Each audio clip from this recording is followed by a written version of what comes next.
Okay, good evening, everybody. I'd like to call to order the Committee of a Whole meeting of the Board of Education, February 5th, 2025, at 6:30 p.m. in the boardroom of the Administration Building at 70 Conover Road in Colts Neck, New Jersey. Can I please get a roll call, Mr. Maresca? Yes, you may. Mrs. Camera. Here. Mrs. Horowitz. Here. Mr. Arrico. Here. Mrs. Ramirez. I believe she's participating remotely, and we'll come back to her. Mr. Rignetta. Here. Mr. Scales. Here. Mr. Scarpa. Here.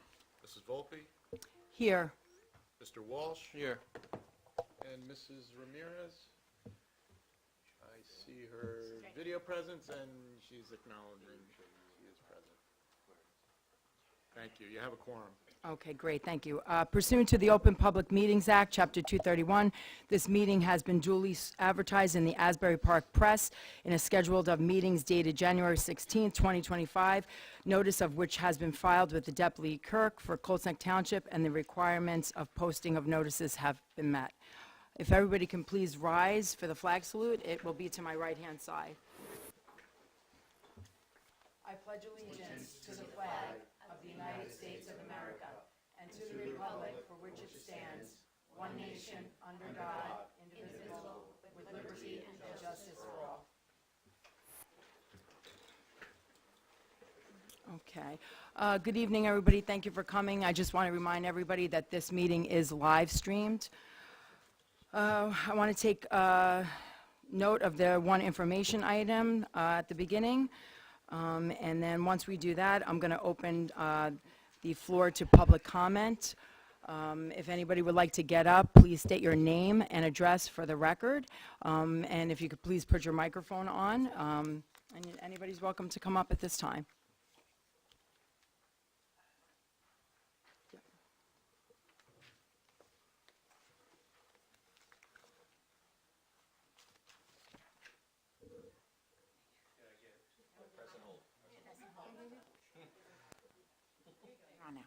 Okay.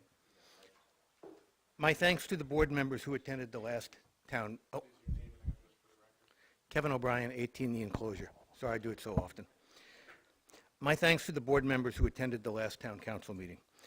I'm neither for or opposed to the affordable housing project, but what I found disturbing, coming back to the Board of Education particularly, is the builder's formula will produce 1,200 more apartments, resulting, based on the calculations or the projections that the mayor had said at the meeting on the 29th, 334 more students just from those 1,200 units. Plus the 100 from the Colts Neck Manor facility, you're looking at almost a whole other building to build. At $30,000 each, if I understand correctly, budget number, maybe higher or lower, don't know, to educate, we're looking at over $13 million a year. And I don't see that in your budget right now. So that's not all going to hit at this particular time, but it's something that we get to look at. From my perspective, a veteran's home and a senior living facility eliminates the cost of the $13 million. It reduces the, smart planning also reduces the 2.4 million traffic trips a year on Route 34, reduces our waste effluent by 80%, reduces impervious coverage and sky glow. So it's not just helping the school, but it's helping the general community. The $13 million that I talked out over 20 years is $260 million. That's a terrible burden on young families moving into Colts Neck and to the next generation to follow. We can't stop the tsunami, but we can manage the mandate. Seeking HUD funding would certainly help. Building smarter, building smaller would also help. The town had no projections for students for the Colts Neck Manor on January 14th. Did they do research, or was their student number just a wag? Don't know. I'm also curious what four properties south of 527 would they expect to build these 1,200 units? So that's still a puzzle by me. The mandates have been in place for years. Opposed to acquiring land via eminent domain, we get a car wash. Colts Neck keeps kicking the can down the road, paying legal bills, while property values continue to get more and more expensive. Hope is not a plan. The biggest challenge that I had, at the last meeting, I was confronted by a Luca Brasi wannabe. got in my face and told me he didn't want to hear what I had to say. He told me if I didn't like that I should sell my home. That's an infringement on my First Amendment right, and that's only going to make me keep speaking out more and more. He said we don't want affordable housing in Colts Neck.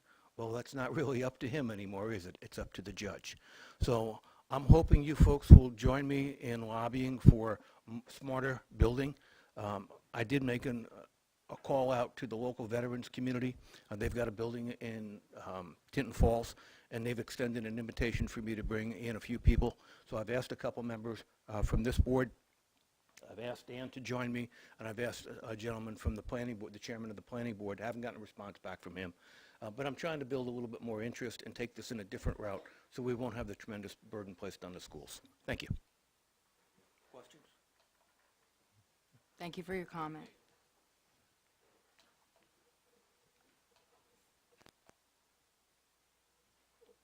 Anybody else like to come up and make a comment?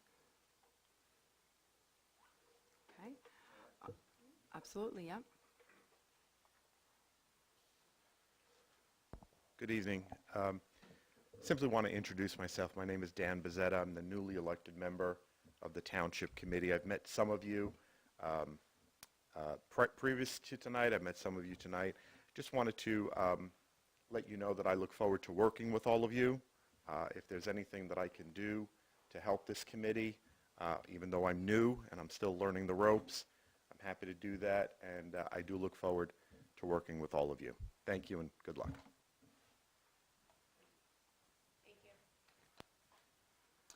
Thank you for your comment. Anybody else? Okay, if we can close public comment at this time. Moving on, I'd like to call the attention to the action items for approval this evening. Number one, if everybody wants to take notice of that, and then we'll move right into number two. I'll be reading a statement, and then I will offer the floor up to Mr. Kevin Walsh and Mr. Scales. I'd like to call attention to the following resolution by the Colts Neck Township Board of Education. This resolution was initiated by Mr. Kevin Walsh and executed by Robert Scales. It's imperative that our state, county, and local government officials are aware of our position.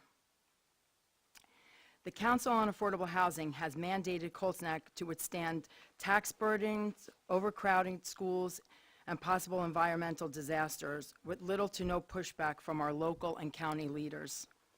Back in April of '24, Colts Neck taxpayers took it upon themselves to collect donations to help fund a geological report generated by TRC.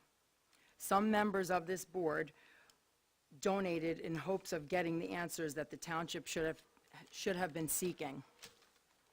I want tonight to thank all of those citizens who continue to defend this town against unfair, affordable housing mandates. This Board of Education will stay steadfast in our commitment to keeping our financial burdens to a minimum while still producing an excellent education for all students. With that being said, I'd like to have Mr. Scales read the resolution, and then once again, if Kevin Walsh wants to make a comment as well, and then open the floor to the rest of the board members. Thank you.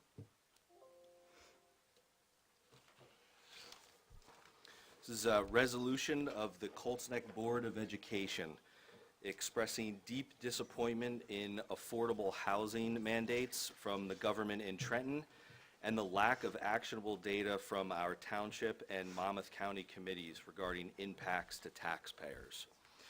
Whereas the state of New Jersey, through mandates imposed by the Council on Affordable Housing and subsequent judicial rulings, has required municipalities, including Colts Neck Township, to facilitate the development of affordable housing unions without sufficient consideration of the impacts on local school districts. And whereas the Levana Square development is situated on an environmentally sensitive site near the Yellow Brook, which flows into the Swimming River Reservoir.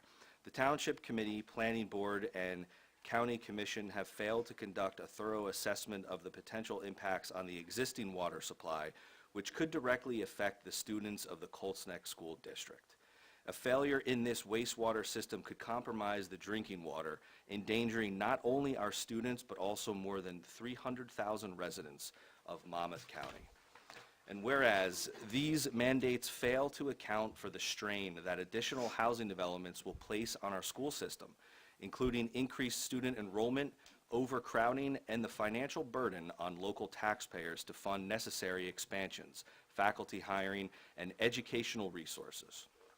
And whereas the financial responsibility for accommodating increased school-age populations due to these developments is unfairly placed upon local property taxpayers, with no corresponding increase in state aid to offset the cost of additional students, infrastructure, and educational services. And whereas the Township Committee of Colts Neck has failed to provide adequate transparency, detailed fiscal analysis, and meaningful opportunities for public engagement regarding the long-term financial and educational impacts of these housing mandates on our schools and community. And whereas the lack of open communication and clear planning from our local government leaves the school district and taxpayers without a clear understanding of the full consequences of these state-imposed policies. And whereas, as the elected representatives entrusted with ensuring the highest quality education for the children of Colts Neck Township, this board has an obligation to advocate for policies that protect both educational excellence and fiscal responsibility. Now therefore, be it resolved that the Colts Neck Board of Education hereby expresses its deep disappointment in the affordable housing mandates imposed by the state of New Jersey, which disregard the financial and operational burdens placed upon local school districts.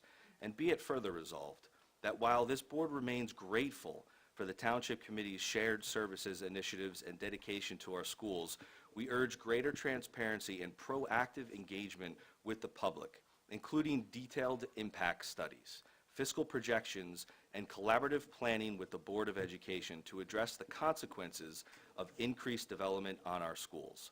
And be it further resolved that the Colts Neck Board of Education acknowledges and appreciates the Colts Neck Township Committee's Affordable Housing Dispute Resolution submitted on January 29th, 2025.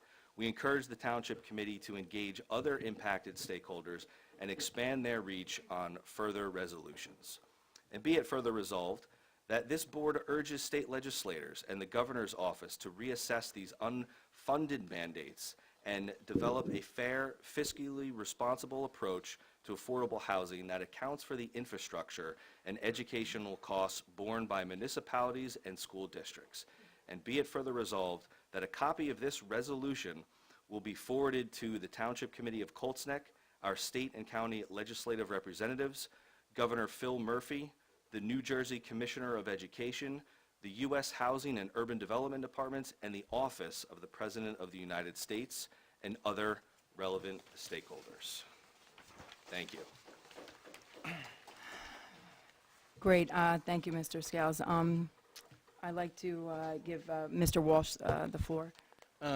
Rob, thank you for writing a resolution, well worded, and expresses the commitment to, one, educating all kids in Colts Neck, future enrollment. That's our obligation, but the impact of affordable housing on our township is unfair. It's unfair to our taxpayer. It's unfair to our residents. It's going to be unaffordable to live in our town. Especially, I want to include the senior citizen population. Our fixed incomes and the taxes are going to inevitably go sky high. So that's my concern. A quick statement on my behalf as a board member.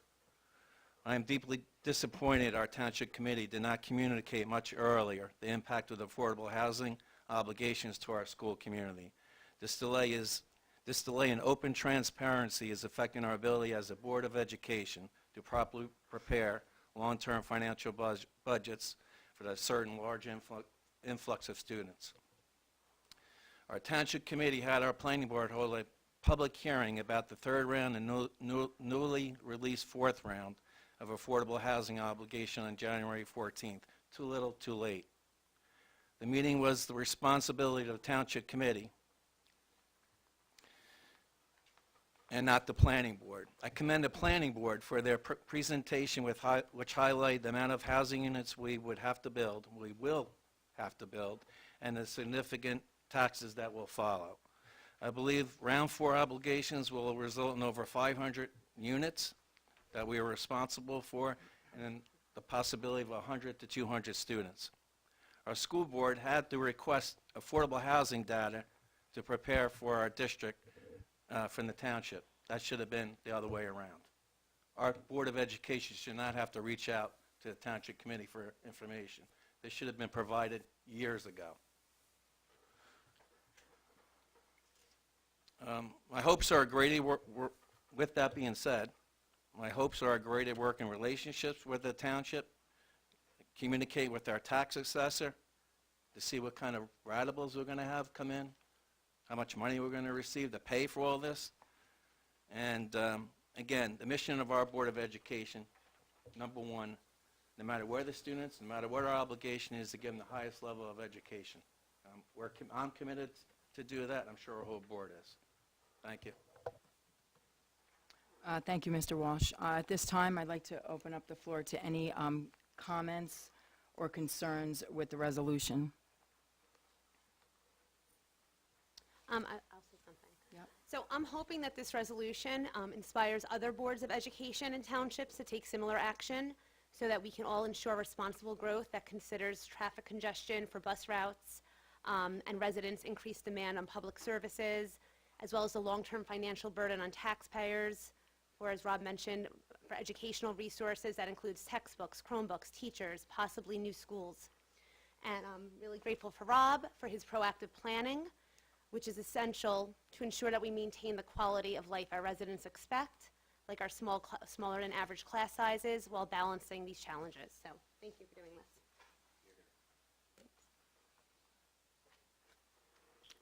Anybody else?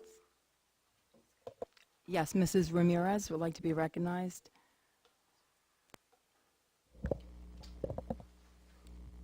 Yes, thank you. Can everyone hear me okay? Yes. Okay, so I have a lot to say, so please bear with me this evening. So on January 30th, Board President Angelique, you sent out an email to the full board with a copy of this resolution, asking the board to come prepared to the meeting this evening for discussion on this resolution. And so first I just want to say thank you for giving us a heads up about the resolution so that we could all be prepared for this. I was disappointed, as I did share with you via email, that the next day when the board received a draft working agenda, to see this as an action item. My hopes and my impression from your email was that we would be discussing it tonight, and that we would be collecting input as a committee of a whole to have input from the entire board, all 9 members of that board. While it's wonderful that Rob was able to put this together, and that's great, and it sounds like Kevin was also instrumental in this, we are not a board of only 2 members. We are also not supposed to be operating in committees or behind closed doors. We've heard so much over the last several months about transparency and keeping the public abreast of everything that we're doing and having public input. Last meeting, we just added a second public comment section so that our public is able to not only hear what we're discussing, but then come back up at the end of the meeting and be able to comment on it. Because some of the things that we may banter back and forth about or have discussion about back and forth, the public then may want to get up and say something about it.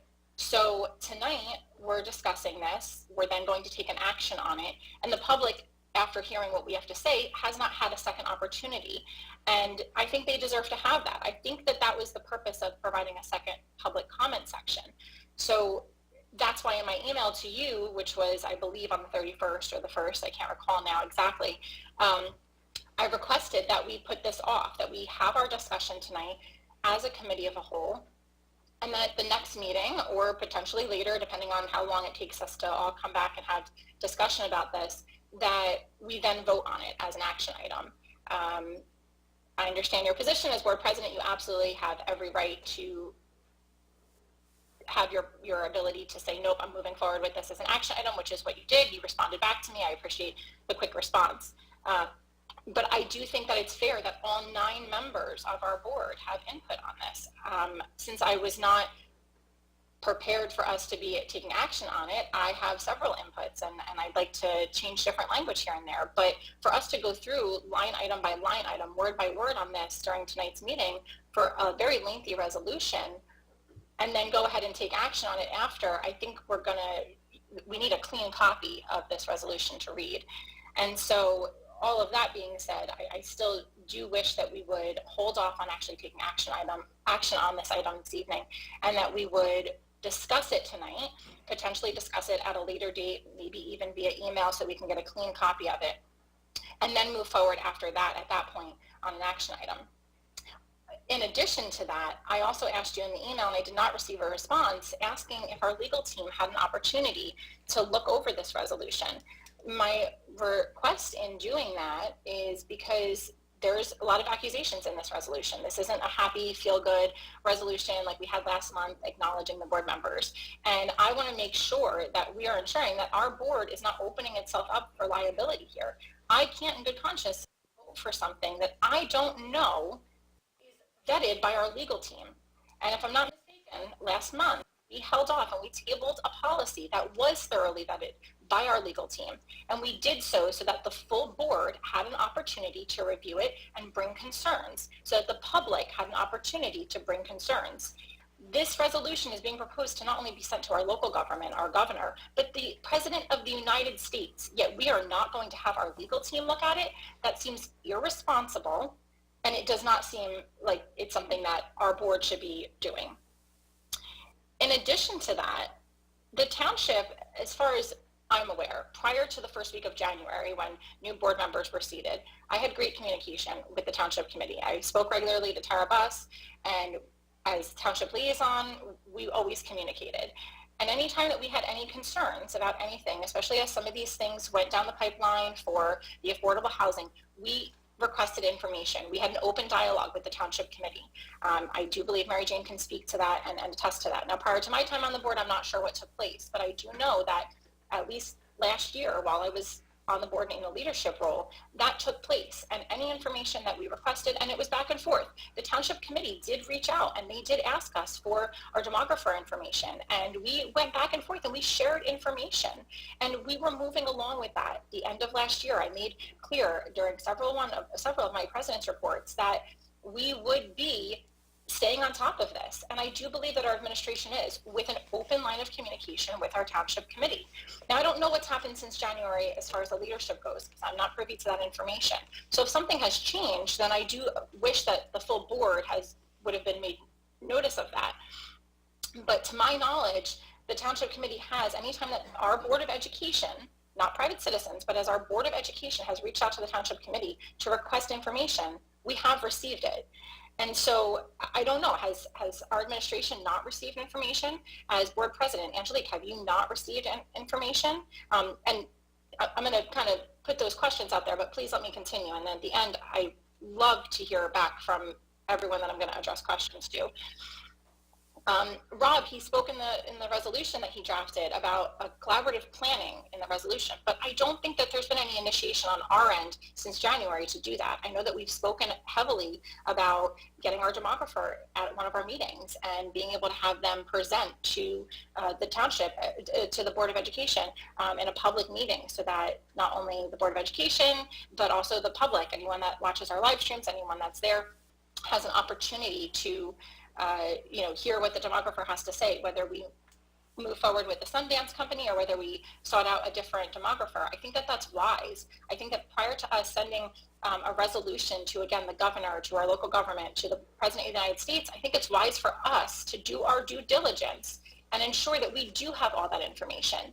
And while you can have the opinion that it's the township's job to reach out to us, I feel like that's, back and forth. We're going to feel like maybe they have to reach out to us. They might feel maybe we need to reach out to them. Why don't we just be proactive and be the adults in the room, and we can take on that initiative? I know that we have 9 very serious, very passionate individuals on this Board of Education, and I don't think that any one of us is not capable of taking that initiative for this district. I think all of us got elected because of the attitude that we have, and that that responsibility that we take very seriously being on this board.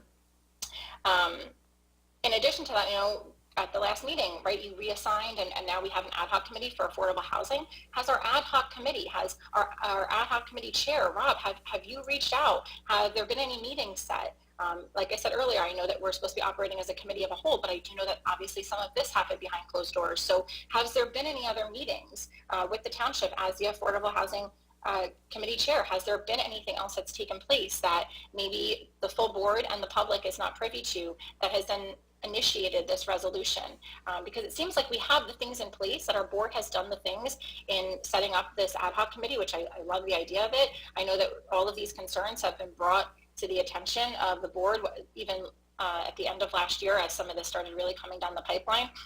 And so if there's things that we move forward with, we have these committees, we have these leadership roles in place. So I think that we need to explore those avenues first before we're putting out a resolution here urging the township to do something or urging our local government to do something. I think we do need to do our due diligence and ensure that we've done everything in our power moving forward. Okay, I think it's Jessica, also- Jessica, I'd just like to interrupt Yes. you.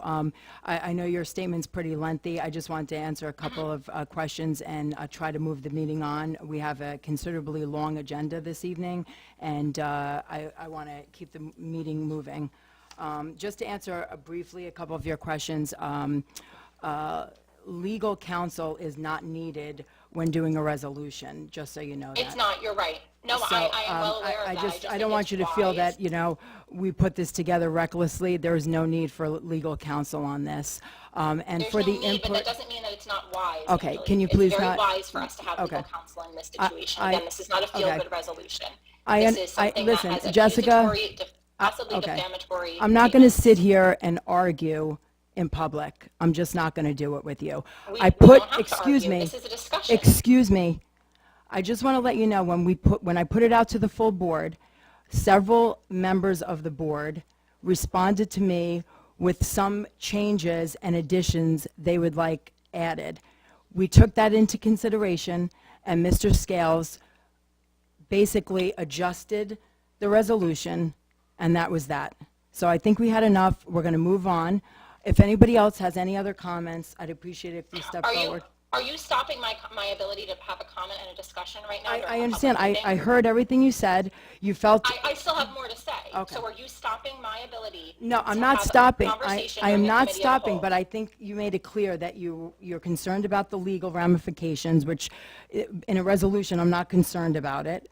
And we You don't did have take, to be. we That's did not take, the purpose of me making the public comment. This isn't a discussion between Angelique and Jessica. This is a discussion of 9 board members. I understand. I feel if we let somebody else speak at this time, I feel that they felt that they were included as a member of the 9 board members, and they had a decent amount of time to respond to the email and what they want to change. You didn't respond with any changes. You're saying now that you didn't have a chance to say anything or do anything, but I think 4 or 5 members actually reached out to me with their concerns and their additions, and we handled it. You didn't say anything. You just said that you were surprised that you saw it as an action item. As president, I decided that it was imperative that this community, the county, and the local government knows our position on this. If you want to vote against it, that is your prerogative, but we are moving forward with this resolution tonight.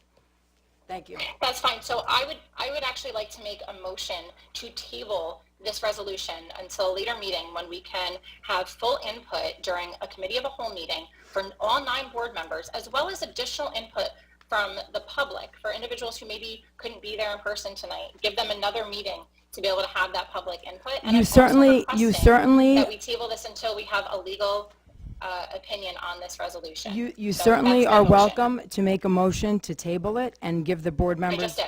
Yeah, that's fine. You're welcome to do so.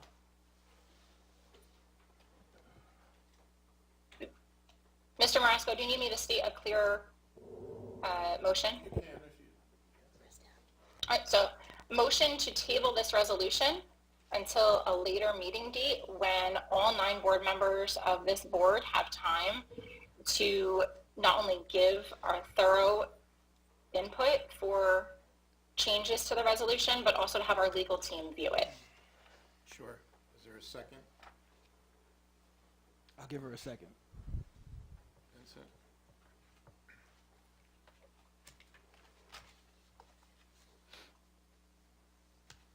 I'm sorry, you call my name? I didn't hear you. I'm sorry, Vince, I'll take a roll call, please. Sorry. No further comments?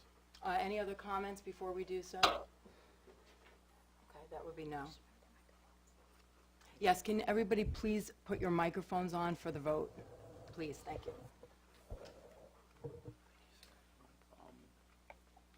Okay, on, excuse me, the you- motion from Jessica Ramirez. To table. Mrs. Camera? No. Mrs. Horowitz? No. Mr. Arrico? No. Mrs. Ramirez? Yes. Mr. Rignetta? Though I take to heart everything that Member Ramirez has said just now, I am a no for tabling it, though. As I fully agree with this motion, as this resolution, I'm the one who actually brought up the idea of this last meeting, but I want to thank Rob and I want to thank Kevin for putting it together and taking everybody's suggestions on it and putting through a well-thought-out resolution.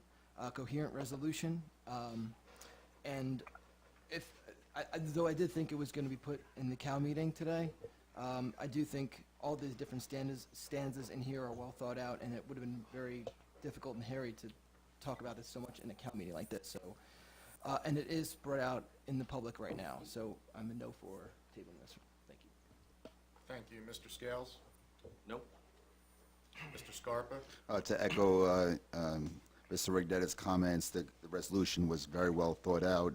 It was presented. It was given over 72 hours of notice to the board, so I vote no to postpone. Mrs. Volpe? Absolutely no. Mr. Walsh? No.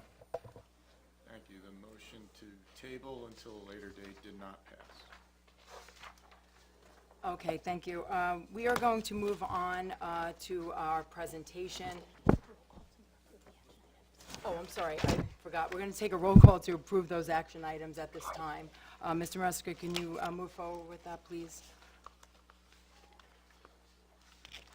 Yes, on the superintendent action items 1 through 2. Mrs. Camera? Yes. Mrs. Horowitz? Yes. Mr. Arrico? Yes. Mrs. Ramirez? Yes to 1, no to number 2. Thank you. Mr. Rignetta? Yes. Mr. Scales? Yes. Mr. Scarpa? Yes. Mrs. Volpe? Yes. And Mr. Walsh? Yes. Thank you. The motion did carry. Okay, we are going to move on to our presentation. Can I just introduce him? Dr. Rigby is here from Cedar Drive Middle School. I just want to thank him for coming out after hours to do this presentation, and we are grateful for you. Thank you. Good evening, and again, President Volpe introducing Dr. Rigby, who's here, who's the principal of Cedar Drive Middle School. The presentation tonight, as you'll hear from Dr. Rigby, is an overview as well as a requirement by the State Department of Education regarding chronic absenteeism, which is one of the standards that they use for rating our schools in accordance with the statute that relates to Every Student Succeeds Act, all of the things that go into state funding. So it is a requirement. Chronic absenteeism was selected by the State Department of Education in New Jersey as an indicator of success for children. And so as a result of that, Dr. Rigby is going to walk us through the presentation, the action steps that the school and district are going to take in partnership with our families and communities, and hope to bring a little bit of understanding to this process and the action steps that we're taking. So thank you for being here, Dr. Rigby. I'll turn the presentation to you. Good evening, everyone. Dr. Garibay, Mr. Marafa, and the full board. Thank you for giving me the opportunity to talk to you a little bit tonight about attendance at Cedar Drive, and certainly for your time. I know you have a busy agenda, so I'll do the best I can to be respectful of your time. Really, 3 goals. The first one, just an overview about how attendance is reported to the state, to talk a little bit about policy that we have on a state level and local level. The second is to define and unpack the term chronic absenteeism, exactly what that means, and why Cedar Drive has been identified as a school, okay, with chronic absenteeism. And then the third goal today would be to talk about where we go from here. So our corrective action plan, our next steps. So hopefully we can kind of accomplish those three things. Not new to anyone, the state of New Jersey has laws that require all parents and guardians to make sure that their child attends school. And they're very clear on that. And our local policy 5200 from the Colts Board of Education echoes that same language and makes sure that all families are responsible to have their students, their child and their children attend school. Worth pointing out the regulation that is 5200, the regulation is very detailed, and it has a lot of information about what constitutes a school day, which is a student has to be in the building for 4 hours. Okay? It's a little different for kindergarten, but for middle school, since we're talking about that, a 4-hour day. So the regulation goes into a lot of detail, and it talks specifically about some of the things that go into reporting attendance. Something that comes up all the time is what's an excused absence and what's not an excused absence. And if you take a look on the screen there, the state of New Jersey has given us guidelines, and there's 7 areas that are considered excused absences. And if you take a look, I don't have to go through all of them, but we have, from college visits, take your children to work day, religious observance. What's not up there, and I think it's important, is if your child was sick. And that's okay, but I think we have to say, and we can argue that point, but this is the guidelines that the state is giving us, and this is the 7 reasons that an absence can be determined excused, when reported. So attendance rates for each school, we have a responsibility, to be able to share that with the state of New Jersey, annually. What does it really mean? And Dr. Garibay did, I think started that conversation with some of the things that factor into a school's performance report, right? A report card, a school report card that everyone is familiar with. Different factors. One of them is the absentee rate. And if a school is chronically absent, it could have an impact on how a school performs on their performance report. So the summative ratings, which constitutes NJSLA scores and other things, attendance is part of that. Let's talk a little bit about what it means to be chronically absent. So the state of New Jersey has been clear that they say if you are absent 10% or more of the school year, it's going to be determined that you're chronically absent, or absenteeism there. What does that mean? Most schools, and Dr. Garibay does her best, sometimes, in terms of 181 days to start, 182 days. Let's use 180 days as the average for most schools in New Jersey, So if your child is absent 18 or more times, that's 10% or more, they're going to be identified as someone that, is chronically absent from school. One of the things I think that's worth talking about is, let's just think about a child, They could be sick for 2 days, and they could go on 2 college visits. So what does that mean? So you have 180 days in the school year. They were sick twice, but instead of 180, we're going to use 178 days. Why? Because those 2 college days are excused per the state of New Jersey. So they were absent twice, divided by 178 days, and that child has excellent attendance. You're talking about slightly above 1%. So great. Now that same child goes away for 2 weeks on vacation, with their family. 10 days plus the 2, so now they're up to 12, divided by that same 178 because of the 2 excused absence, and now that child is at a little bit above 6%, but still okay. Now you put in an extra 6 days. Maybe there was another vacation. Maybe they got sick with the flu for a week. Next thing you know, that child's at 18 days, divided by the 178, and now you're over 10%. What does that mean? It means that that child is identified as someone that's chronically absent. What do we do currently at Cedar Drive? And I could probably speak again for Mrs. Barr and Mr. Osmond. Locally, we can excuse absences, meaning if the parent and you have a child home sick, you're going to call. And Mrs. Heyer is amazing. She's a rock star. She's our nurse. She's on the phone wanting to know why the child was absent, working with families. And that's what I think Colts Neck prides itself on, is those connections. So locally, we can say, yes, we understand why your child was absent, and it may be, quote unquote, excused in our eyes here. Okay? We're not going to follow truancy charges. We're not going to investigate anything with the family because we're in communication. So locally, we know why. But please understand that when we report to the state, that's not considered an excused absence. Okay? We send letters. We send letters after 5. We send after 5 absences. We send letters after 10, after 15. And we also make phone calls, okay, to selected students just to learn their story. And I think that's really what it's about, is to figure out why a child may not be coming to school and make sure that we can understand that. Here's where we are for Cedar Drive from 23-24. We had 10 students in 6th grade, okay, be absent 18 or more times. We had 15 students in 7th grade, and we had 32 in 8th grade. Yeah. Puts us at 57 total. That's 57 students were absent 18 or more times. That's 18% of our population. If you go back to that third slide, falls below the 10% threshold. That means that Cedar Drive, okay, has been identified as a school with chronic absenteeism. All right, what that means is that we now have the opportunity to create an action plan to respond to that. All right? So what do we do? I know, that's, I was laughing. So what do we do? I said I love, I'll put my mic on. I love your wording, your use of word of opportunity to create an action plan.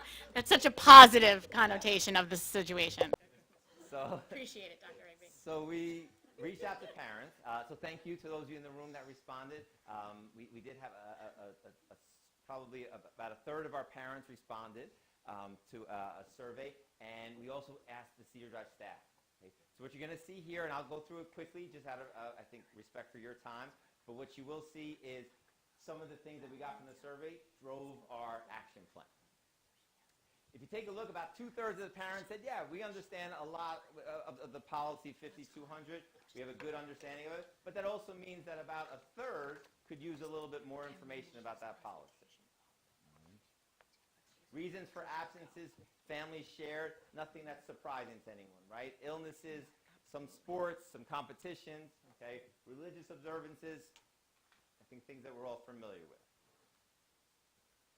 Interesting, and this was nice to see, families did say they want to be communicated with and I think connected with as needed. So not necessarily just the first of every month or every marking period, but as needed. And you'll see how we hopefully are going to accomplish that. 50%, 49% phone call or email. If you take a look, and it's always humbling sometimes when you get surveys, 8% want letters. And what do we do right now? We send letters. Okay? So if you take a look, I think we're going to adjust in terms of, I think, just kind of our focus there. But this is definitely humbling in terms of what families need. But this is worth sharing. Really good perspective. In the comment section, I think our community and our parents, they get it. It's trying to find the balance. If your child is sick, they should stay home. Okay? But yet we also have parents that value education and want and understand the importance of consistent attendance at school for their academic and social growth. So if you take a look at, whenever you have time, there's I think a spirit of understanding that balance and of an awareness. So I think we have a community that values education, but we also want to make sure that we get the word out there how important it is to be consistently in school. We asked the staff, okay? The staff also agree that we have to get that word out about our policy, our regulation for 5200. We can inform the parents and our families a little bit more if you kind of take a look at the graph there. Also, very similar. Staff's impressions similar to families. Okay, why students are being absent from school. Things that staff have tried. You want to try and make that correlation between, hey, if we're here every day, we're going to have a better academic experience. You're going to be more involved. You're going to be more engaged. Also to talk about, I think, partnering with families, which is going to be a theme of tonight and certainly moving forward. Before we go on to our action plan, I think it's important. It's not just a snapshot for 23-24. Take a look. this is where we are as of last Monday. Okay? Students that have been absent 9 or more times, so if you double that, we'll get to the 18. So we have 13 sixth graders who have already been absent 9 times. We have 21 seventh graders and 25 eighth graders. So right now, if we didn't do anything, we're projected to be at a similar spot that we were last year. So this isn't just something that we have to respond to from last year. I think this is going to be good for us going forward. All right.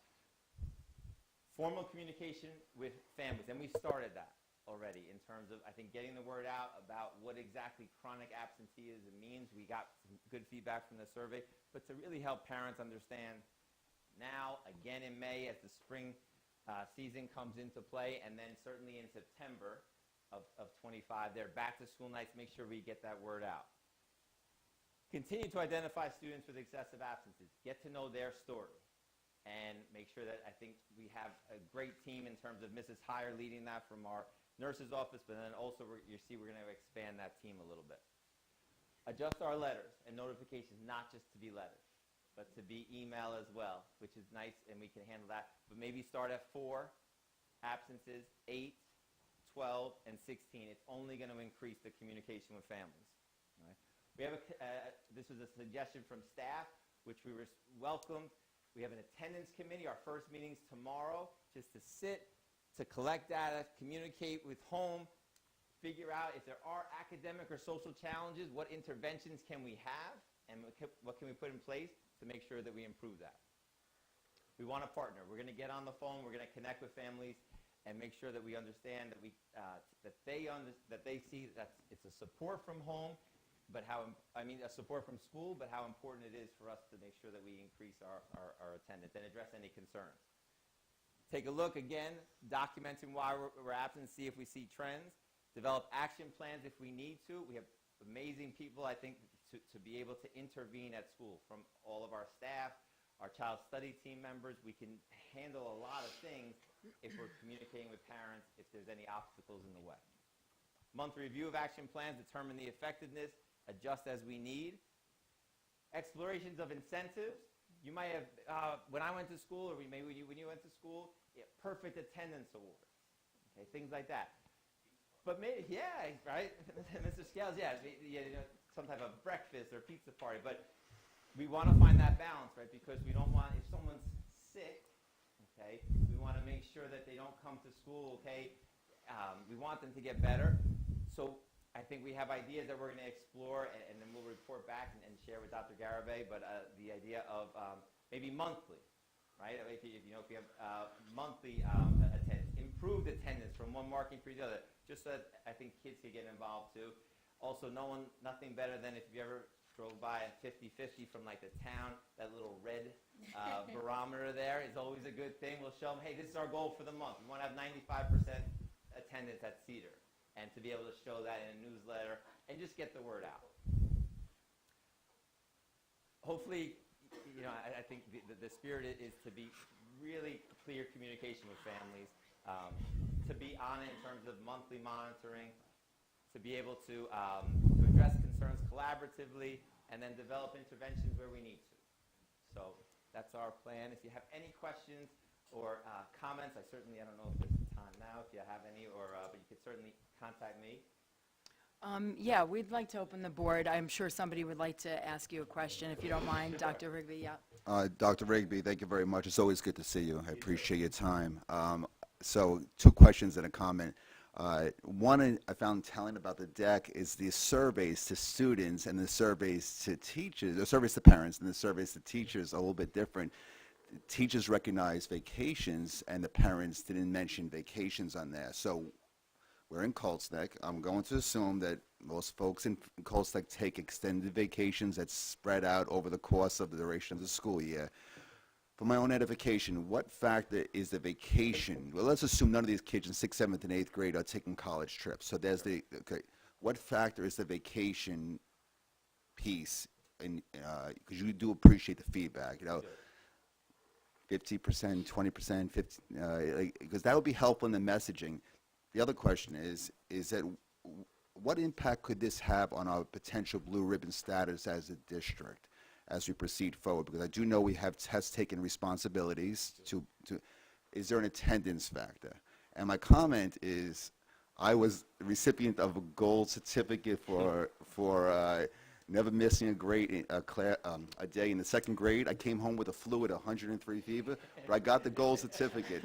So I will say that if you put that out there, to some people maybe, nerds like myself, but it impresses on some people. So 2 questions. I appreciate your time. The first one I can respond to is, I don't have an exact number, but I can tell you from getting to know the story is sometimes a family trip does contribute to the days. You know, I would say pretty, you know, I don't have an exact percent, but, and families are open with that. So that definitely is a factor. How much, I don't know exactly, but I would say that is in play. And the second question, I'm probably going to let Dr. Garibay answer that one, because she'll do a much better job. Okay, if we go to, before it goes to that one, about the vacation factor, that might help with the messaging factor. You know, like if it is largely driven by vacations, that will help tweak your messaging to the student body and the parents, and say, hey, before we plan this, let's be cognizant of our numbers, and maybe we're impacting the community as a whole. Yeah. That's the second question. Thank you. The one thing we can do is sometimes in Genesis they'll have a note, you know, for a reason of an absence. We can see if we can run a report and be able to dissect that data through that. That was something I can get back and inform the board of if we're able to run that report based on the notes alone. It's usually just the input information.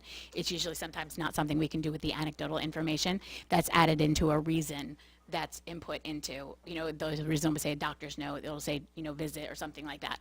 So I'm not sure that we'll be able to run a report from that. So, but we can return to that. I can provide that information. Regarding blue ribbon school status, that while I have not seen in a rubric regard to attendance, there is a school rating that comes out every single year. NJ.com always puts it out there as a rating, which is tied to their performance report. Chronic absenteeism is a rating. So last year, the rating of Cedar Drive was on a scale of 1 to 100 was 68 point something, with that out of a 1 to 100, and chronic absenteeism is a factor in that. So it's a very public display. It's a faction of that, in addition to another, you know, other listings of things, performance overall, that are all laid out on the performance reports as well. So with regard to the Blue Ribbon School, that has a lot to do with academic performance. There are certain caveats in there that are automatic flags not to do that, so I can explore that in terms of attendance. Anybody else? Yeah, just a few. Great presentation, by the way. You've got great executive presence, if anyone's ever told you that before. Very good. Control a room very well. I'm going to use the C word, COVID. What I would find useful to see, because again, I think the action items are great and the plan's great, but being a parent and having a social circle, I think sometimes parents are confused of when to send their child to school if they're sick and when they're not, right? So I'll give you an example. Like, my mom's listening, she's going to kill me, but I used to say I didn't feel well. My mom would give me 2 Advil, send me on my way, and say, take it at noon, right? And then I would go to school sick. So since COVID, I think that the children are being held back more than they normally would, right? Because before, I would say we would just send them in. They'd have a runny nose. Awesome, they had a runny nose. But I don't know if the guidelines, like we mentioned the policy, but the guidelines of when a child can come, like if it's 24 hours after they have a temperature or 24 after a flu or something like that might be helpful. Because if there's a way to mine the data to find out, like, if there is a trend, like maybe 2 years before COVID, was this ever an issue? And then from COVID to now, right, and all the successive years, like, have we ever had this problem before? Is this the first time we've seen it? Like, if you guys could try to figure that out, I think it would be good, because the action plans are great. I think community engagement's good, but also if we understand sort of the root and not just put a Band-Aid on it and try to figure out, like, all right, let's try to make something a little bit more concrete, give it to the parents, then they know, all right, this is when I send my child to school. It might help as well, too. So. No, I think very good point. And in talking to the latest group of letters that we sent out to follow up with phone calls, Mr. Scales, COVID must have come out at least 40, 50% just in conversation and since then. So I think that's a good perspective.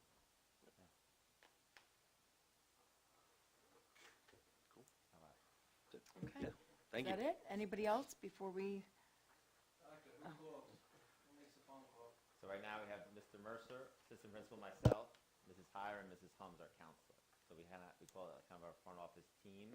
And as you see, we have about 59 right now that are at 9. So we just each take, a number of them and connect with home. Yeah. Hopefully we're back and able to say that we are no longer a school that's been identified as chronic absentee. But thank you for your time. Okay, great. Thank you very much.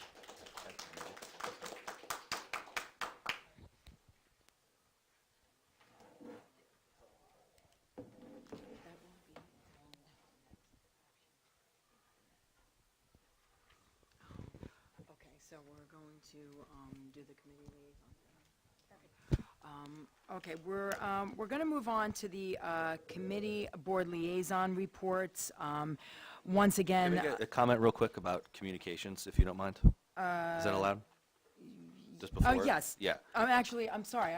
Yeah. It's my fault. I missed that. No, that's okay. Take note of the communications. There was one under communications, and sure, Rob, go ahead. Yep. No, just a comment on, please turn on your microphone for full transparency. So it's weird. I think there was another one in there about like camera, and there was something else about like hearing the noise in the room, but I've listened to board meetings for 2 years, 3 years, or whatever it was since we were recording them, and it's always been an issue, right? So I don't know if when you listen at home, it's very, very low. So like right now, if I'm listening at home, I have to turn my volume up to like 70 in order to hear it. So I don't know if this was a veiled statement or not, but it's been like this for 2 or 3 years. So if there's a way for us to turn the volume up over there, that might help as well too. So Actually, I found when we do speak right into the Yep. mic, I could hear very well. I mean, we just have to be cognizant of doing it, but if we could try tonight and then, follow up, we'll see the feedback after tonight, okay? So speak directly into the mic. Thank you. Okay, moving on to the committee board liaison reports. Once again, this is a very lengthy meeting, so I'm asking the board chairs to be as brief as possible at this time. Many of you may not even have anything, but we'll move to Mr. Walsh on buildings and grounds, safety and security, please. Let's see an overview of some of the projects we'd like to see in 25, 26, and we'll advance, take the mic and talk about it, especially on the budget side, finance side and things. Oh, yeah, microphone. First feedback. First of all, there's a tour, our chair, board members on building and grounds and security. We have a tour of the facilities on February 27th. I hope to see each and one of you, all of you, at for this facility tour, and it's going to be conducted by Nick Moretta. Give you a good perspective of the schools and the infrastructure, and give you a different perspective, especially when we're talking about large budget items, finance items. Again, I'll just defer to Vince for the review of some projects we have in mind for this coming year. I think we're actually going to be discussing those items in the committee of the whole work section under buildings and grounds, so I'll be happy to Thank you. talk about that. Yeah, that'll be fine. Any other board chairs, if we have extensive committee of the whole reports, just be brief on the liaison. Communications? Brian? Yes, thank you. Thank you, President Volpe, for granting me this time to speak about a core tenet and principle of this board. As a committee lead for board communications and as an elected representative of the good folks of this town, I ask for 4 minutes of your time to address a matter of great importance that arose by coincidence at the Township Committee on January 29th, 2025. 4 minutes. That's not a lot of time, but what it represents is something far greater. So here's a fact. The freedom of speech is protected by the First Amendment of our Constitution, is a principle that supports the freedom of an individual or a community to articulate their opinions and ideas without fear of retaliation, censorship, or legal sanction. This board is an elected representation of the taxpayers of this community, and one of our jobs is to fully and fairly listen to all of our constituents and do our very best to represent their best interests for the benefit of our school children. For those that might be a student of history, you might recall a moment back in the New Hampshire presidential primary of 1980 when the then governor and soon-to-be transformative president took to the debate stage and said, "I am paying for this microphone, Mr. Green." It's funny how history repeats itself. To Mr. O'Brien, who was kind enough to be with us today, and to this board meeting, and to the rest of the good folks of this town, both present and those participating virtually, this board pledges to you that we will never turn off your microphone. While we most certainly respected the decorum and cadence of a formal meeting, such as here tonight, inclusive of the recommended time allotments for public communications, I cannot overestimate the true value of the voice of the public. As a Board of Education with a cumulative record of decades of experience, both professional and personal, beholden to maintaining the level of respect of the voices of our community taxpayers is of our highest regard. That same level of respect and professional decorum was not presented to Mr. O'Brien at that meeting, and as a taxpayer, he was indeed paying for that microphone. 4 minutes, 8 minutes, 12 minutes, it doesn't make a difference.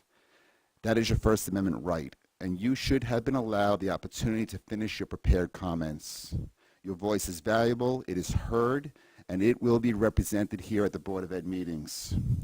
The board welcomes the public voice, and it will give it its fair share that it is due.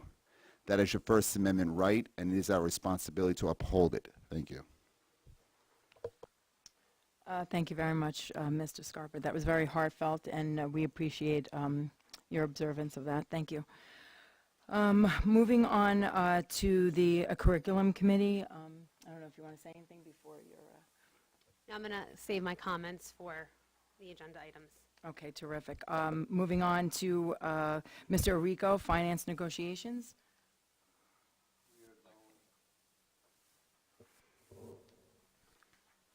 We'll discuss everything under the finance. We just have the appropriation of extraordinary aid, the charter school tuition increase, and we're going to be discussing the 25-26 budget factors and the projection. Okay, great. Policy, Mr. Scales. No, we have a lengthy discussion for our session, so I Okay, will that's fine. hold to that. For the advocacy, the same thing. I'll be brief, but I'll wait until the cow portion. Mr. Regnetta, would you like to share anything for the ad hoc committee for the arts, sports, and extracurricular activities? Sure. Just a few as regards to spring sports. Baseball, the registration is still up. Right now, you have the early bird registration fee of $195 through February 7th, so just a few more days for that. And they're taking kids born September 2009 through August 2021. For 4 and 5-year-olds, it will be T-ball.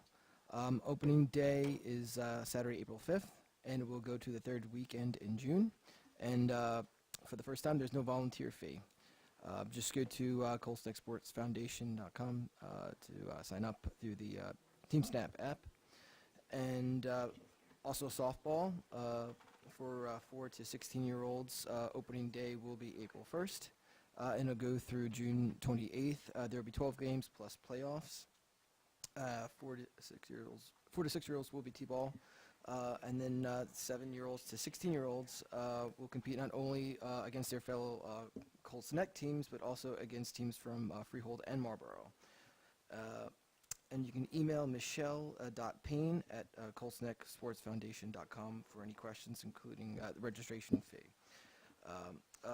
Boys lacrosse for kindergarten through 8th graders is still available to register till February 15th. The registration fee is $125, and that will go from March 24th through May 19th. Weekly games and 2 practices per week. And unfortunately, flag football right now is registration is closed. All the spots were filled, but you can sign up to be on the wait list. Again, go to coltsnecksportsfoundation.com, and every sport has their own page. And if you go to the contacts page, every sport has their own contact through email for any questions as well. Great, thank you, Ms. Regnetta. Just looking at this, me and Dr. Garabay just saw there's a couple of typos, accidental typos. The sports is a liaison, not an ad hoc committee, which we discussed last meeting, so that'll be corrected.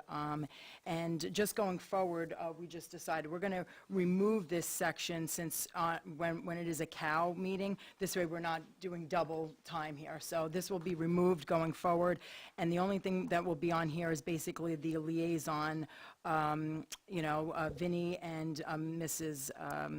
Ramirez, her position with, and Brian Scarpa with the Naval Weapons Station, okay, and the county school boards, all right? Everybody understand? And Sarah with the PTO, okay? I'm sorry, Vin? And seniors, yeah. So, yeah, this will be, we'll restructure this for the next meeting, okay?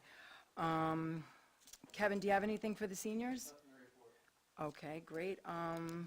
Sarah, how about you for the PTO? I know it's not listed here, but we certainly do not want to forget. Thanks. The PTO has started their book swap collection. Donation boxes are available at all 3 schools. If you're interested, please donate books that are suitable for pre-K through 5th grade, no encyclopedias or adult books. They will be collecting donations until February 28th, and students will have the opportunity to shop books on March 5th. Any remaining books will then be donated to the library. Also, just make sure that you're checking your emails for events by grade level, as there are a ton of great events on there to be aware of. Lastly, invitations were sent out for the PTO's 41st annual gala, which will be held on March 27th at the Southgate Manor in Freehold. Okay. I don't know if there's really much on the parent advisory, but I want to give you the opportunity to say something if you had something prepared. Yeah, just that our first Parent Advisory Committee meetings of 2025 will be held on Tuesday, February 18th at 7 p.m. and Wednesday, February 19th at 10 a.m. in the Administration Building. Angelique and I will be attending, and I look forward to meeting parents and working together on some key matters.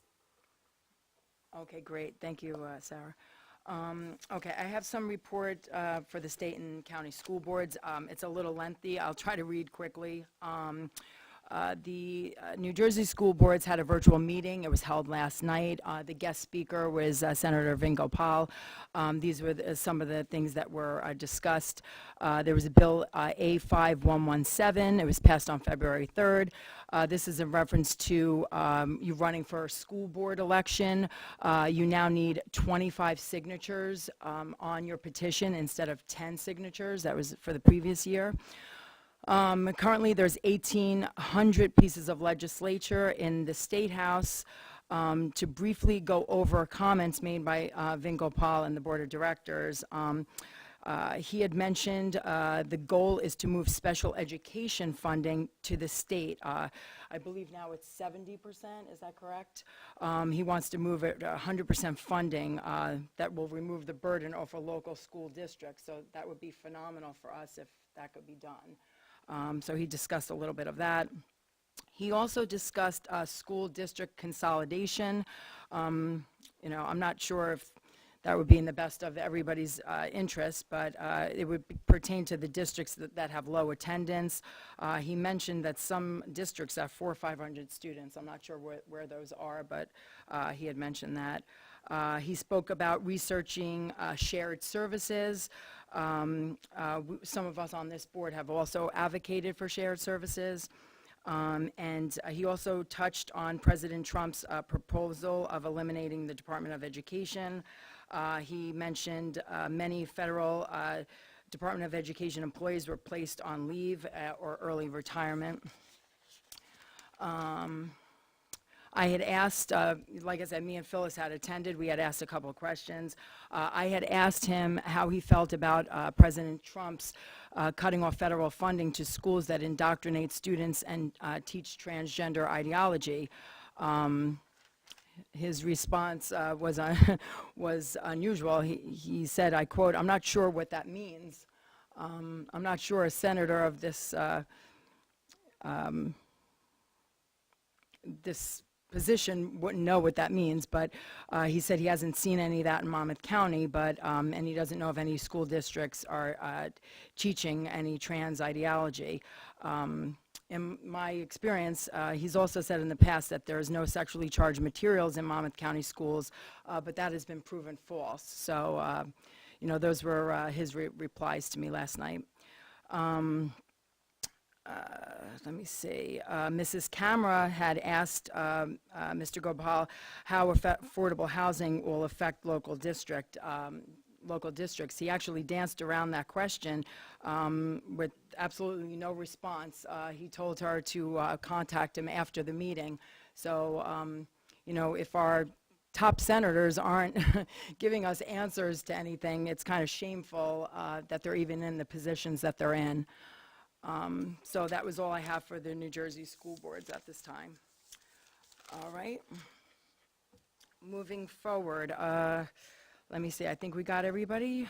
Did we get everybody here? Real quick, the ad hoc for affordable housing, did you want Yes. to put it in this section, or do you want to report on it another? It's up to you, Rob. I'll leave it up to you. Yeah, because just real quick, we could leave it here, I would think, because it's technically still ad hoc, right? So, just a couple comments regarding Mrs. Ramirez. What's going to wind up happening is we're going to put together what's called a housing impact to Colts Neck residents and school district. It'll just be a quick fact sheet for where we stand. So again, we've had the town, and thank you, Mayor Buss, for attending. That's why we moved these meetings. It's great to have you here as well. The resolution, it's not designed, I think, Ms. Ramirez, I think you said like a not nice, or I don't know what the terminology was, but Mayor, I'm sure you did not find that we're trying to attack you at all with this resolution, right? So the way this resolution is designed is to make sure that we understand that the township doesn't have access to certain data. The school board doesn't have access to certain data. That's what this resolution is about. It's unacceptable.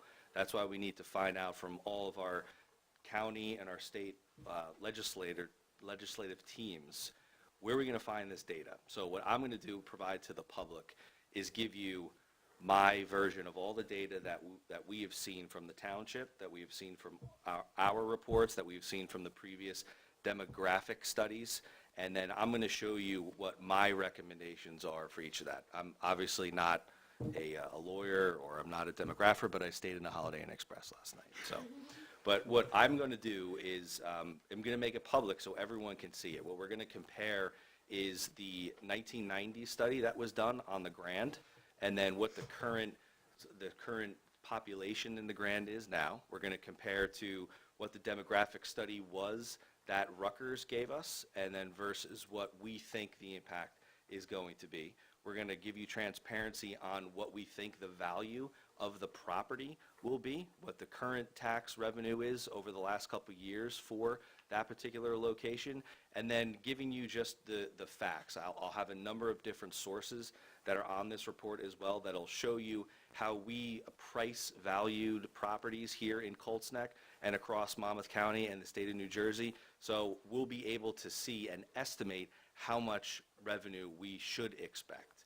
Now, granted, the units could change. There's phases of the property. So if there is a lot of demand for 2-unit and 3-unit rooms, those might go up. So that's probably why we don't have access to all of this data. But I'm going to make it, again, available to the public, and I encourage comments. I encourage help. We have a lot of professionals that are in Colts Neck that can help us with this. But fact of the matter is that we're all in this together. There's not going to be any one entity within our town or the state that's going to be able to wave a magic wand and help us.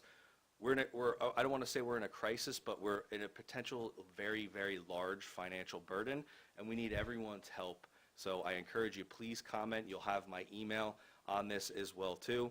And then you'll get the facts, you'll get the numbers as we get them. And then if you get stuff and you have numbers, bring them to our forefront as well, too. So we're going to show you the impact, and then you'll see what it's going to cost the town as we know it. So that's just from my side of things, and then I'll have an update next time as well, too, and then we'll release that to the general public. So. Great. Thank you, Mr. Scales. Okay, we're going to skip around on this agenda tonight. Mrs. Reynolds has an unforeseen issue that she has to, basically be at. So we're going to move her up, her presentation up at this point. So if you'd like to, yeah, absolutely, yeah. If I can, while she's getting set up, we can revisit some of the other conversations with that. But I think that what we did for the request of the board chair of the curriculum committee is we put all of the conversations that involved Dr. Reynolds into one presentation. And of course, all of both Dr. Rigby's as well as these will be shared. And then I would imagine you would solicit questions from the board or anything like that that extend beyond tonight's questioning and things. We can work that way. So there's really four pieces of information that are on the agenda combined into one presentation so we can move through it. So I just wanted to let you know that's how we compiled all the information, so I apologize. Dr. Reynolds, please. All right. Hi, everyone. Thanks for allowing me to be here tonight. The first item on our agenda is the naval science. So I know, Dr. Garibay, if you wanted to follow suit in. I certainly will. That was something that Mrs. Kammer had brought forth and said, made a recommendation that we look into. I had communicated with Dr. Reynolds, of course, and Dr. Rigby regarding this interest, and I was fortunate to have an interaction, was able to connect with, you had referenced Wall Township that was looking into it. I was able to connect with the Wall Township superintendent, who gave me permission to contact Mr. Laughlin, who is the principal of Wall Intermediate School, who actually is my former children's principal that I know very well. And so I had no problem picking up the phone and speaking with Mr. Laughlin on the phone.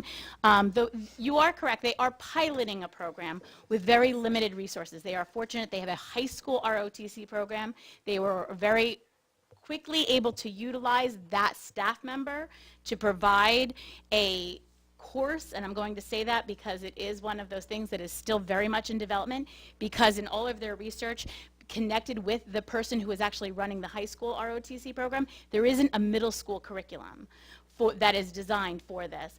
So that being said, while work is being done and they are planning for more middle school type of things done, Mr. Laughlin and Dr. Hanrahan were more than welcome to us having representation and conversations with them as part of middle school people to develop programs. So just know that that's in place, that we're working on that, and those lines of communications have been established with an interest in either exploring, as you had said, like a club, or maybe, and that's usually how we've piloted classes of interest. When we were doing robotics, it started as a club, and then we moved it forward. So seeing how it goes from that far. So that's where we are in that process right now. Just thank you for reaching out and doing all that work. I appreciate it. Thank you. All right. So I'm going to start. It's a little bit different than the agenda, but this is how my presentation is set up. So if you don't mind, we're going to start with the scan and shelve for classroom libraries. So scanning and shelving. So organizing classroom libraries is a vital task for teachers and administrators to ensure that their classroom libraries, right, are comprised. Yes, it is. I have this on. I'm very fancy. I'm like living my moment. All right. Thank you, Mr. Ragnata. I appreciate it. No, it's okay. And I think I think they can hear you. They can hear me. All right. Yeah. So we want to make sure that we're scanning and organizing our classroom libraries. It's a vital task for teachers and for administrators. We want to make sure that our classroom libraries are comprised of materials that are suited with a variety of interests, abilities, reading levels, and different levels for students that they serve. And we think that these books should also be of high quality and selected for their value within the curriculum. As teachers grow over time and as teachers move around, they have donations of books, they have student contributions, they get years of accumulation. So regularly reviewing our classroom libraries can be a valuable tool in managing these resources effectively, while also helping to address concerns that may arise.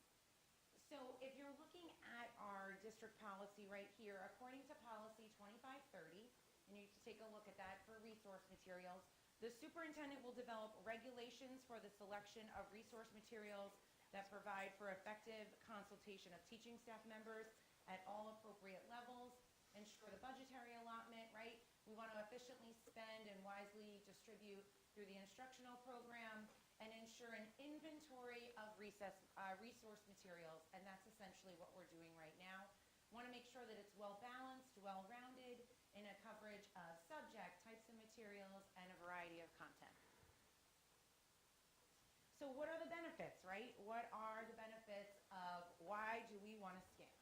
So the first part is accountability. So we want to make sure that our books are aligned with the DOE requirements about appropriate content for students at different ages, making sure that it demonstrates consistency and accountability during audits or reviews.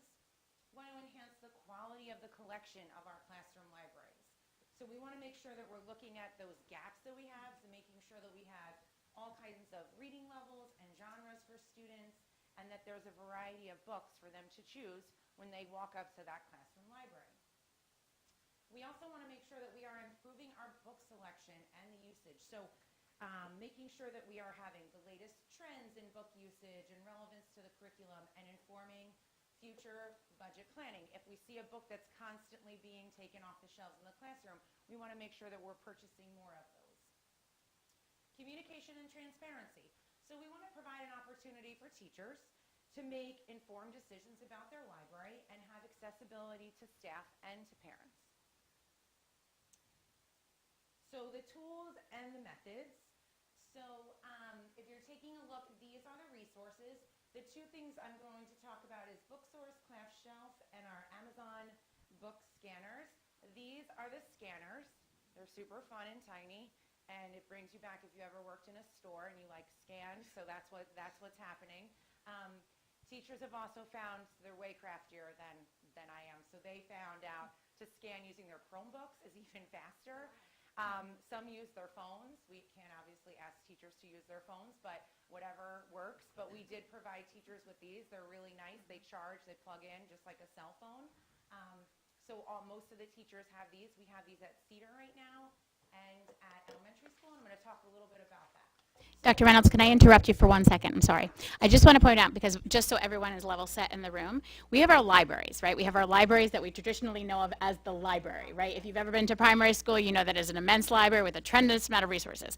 Those are, going back, and I'm going to date myself, what it would have been called the card catalog, right? So, and you went through the Dewey Decimal System, and you looked in the drawer to look up your right. Okay, so I'm bringing it back to that time period.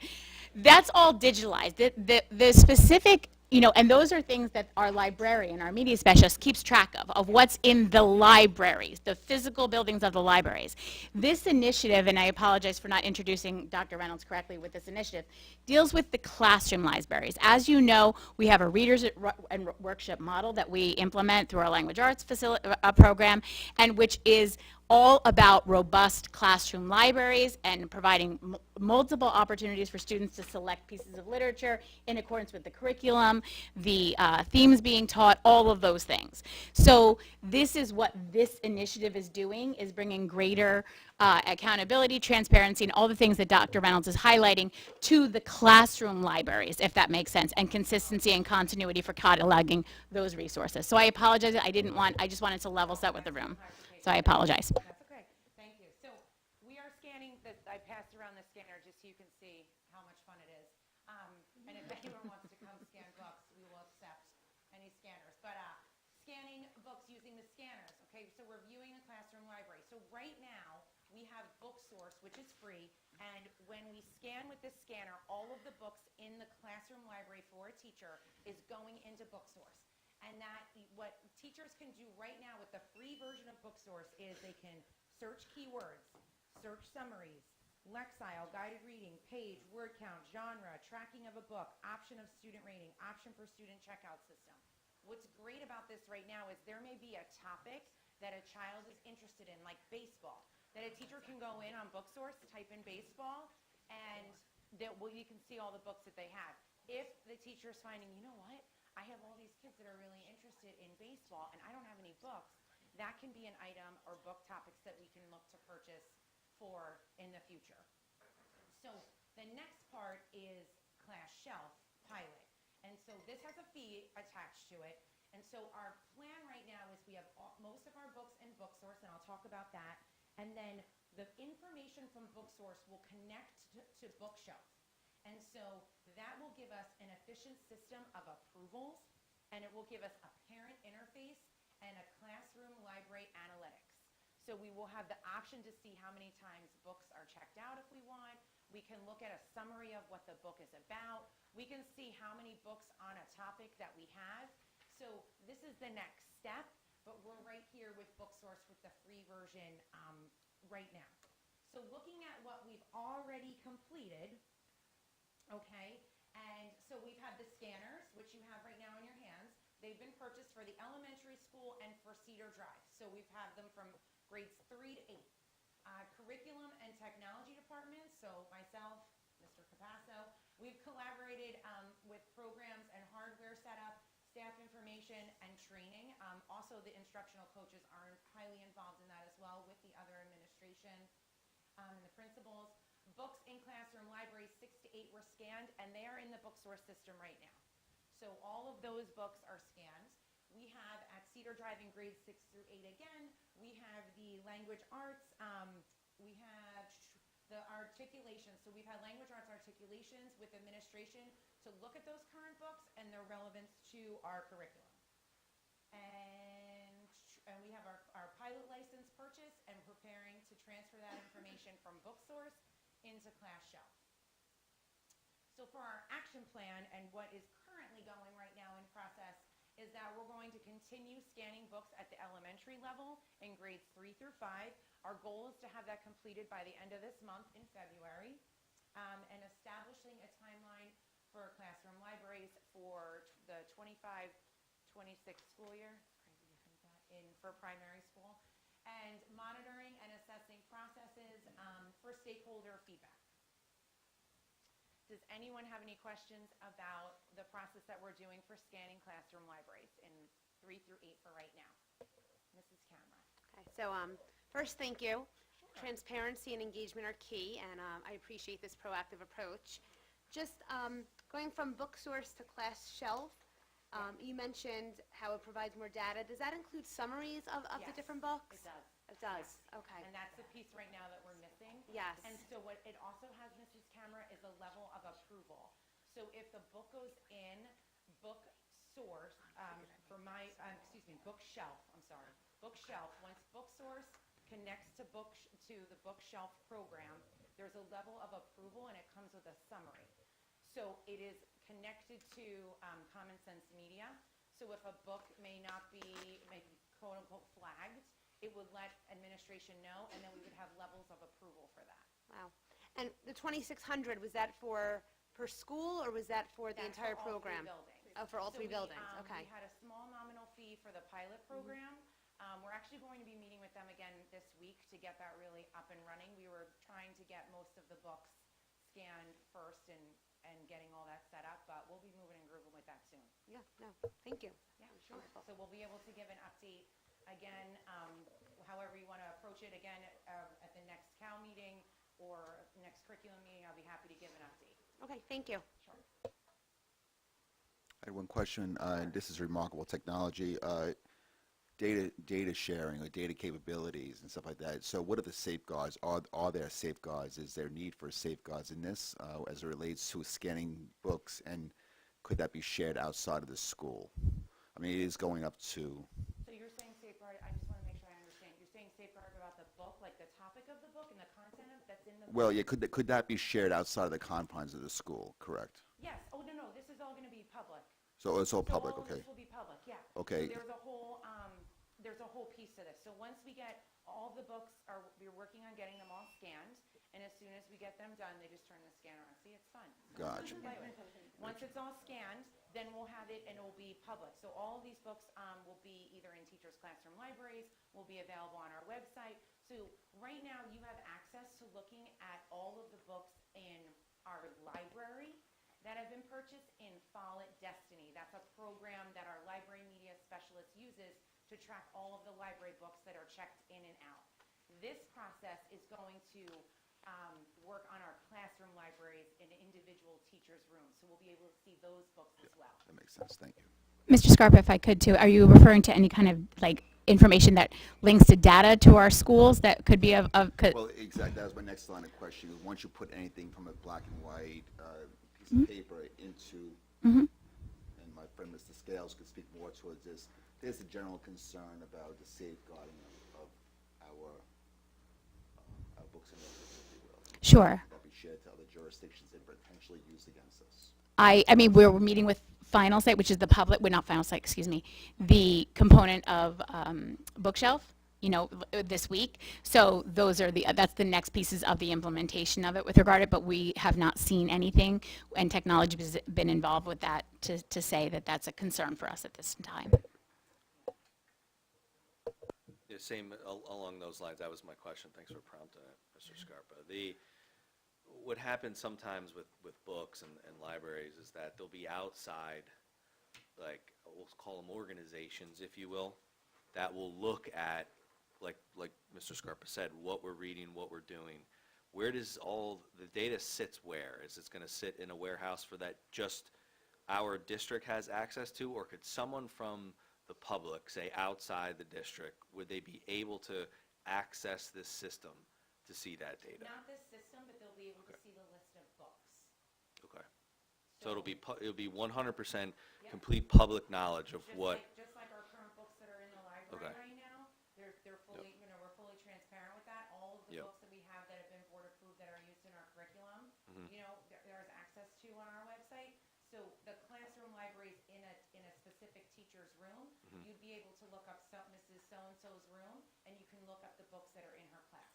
And so what happens right now is we have families that are transient, right, that are moving. Sometimes parents will come to a teacher and say, can you read a book about us moving? Can my child check that out? And it's, you know, the teacher can say, yeah, wait, hold on, I can go into bookstores and I can look up to see about if I have a book about moving, and then they can offer that child that book. Yep. Or offer them books on a certain reading level, right? Or then if they're like, I don't have any books in my library, in my classroom library, I can go to our library right here and do that. And we also have a great relationship with the Colts Library. A lot of our teachers have memberships there as well. They're great. And so we have, you know, it helps us to also choose books for a variety of reasons. Yep. And will it show the amount of times a child reads a specific book? So we do have the option for that. That's part of Class Shelf with the fee. Yeah. So we're learning more about that. There are teachers that do that right now that have taken that initiative by themselves. So that is one of our next steps for the future to do, yeah.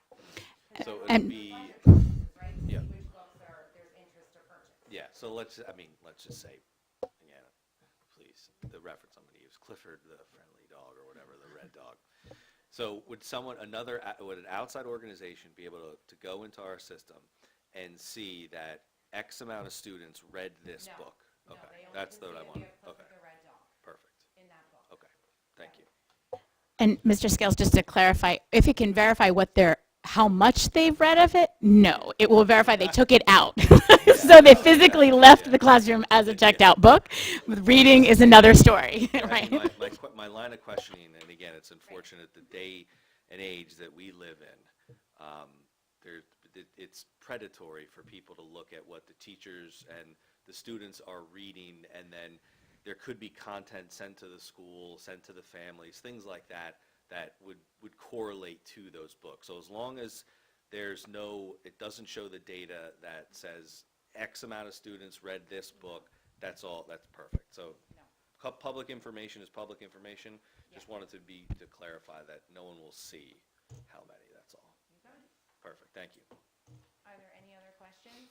Yes. Yeah, will any student be able to read a book from a grade level that's higher than them? Like, will a fourth grader be able to read the book that's Yeah. relegated for an eighth grader if they want? Absolutely, and this is why this is so great for us too to do, because this allows the teacher to know. Sometimes a teacher may not know every single book in their library, right, and what it's all about and what level it's on. This allows the teacher to have the information right at their fingertips, so they can say, Mr. Ragnetta, you're going to get a book that's higher in your level, and I might be getting a book that's just right for me, and someone else might be getting a book that's a little bit lower level, so that it's perfect for them. So yes, absolutely. And the teachers will know, I mean, if the Yes. child tries to do it themselves. Yes, no, They'll it know. says it. Yep. Gotcha. Thank you.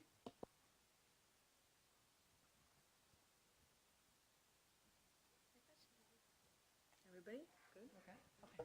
Okay, so I'm going to move on to the next presentation.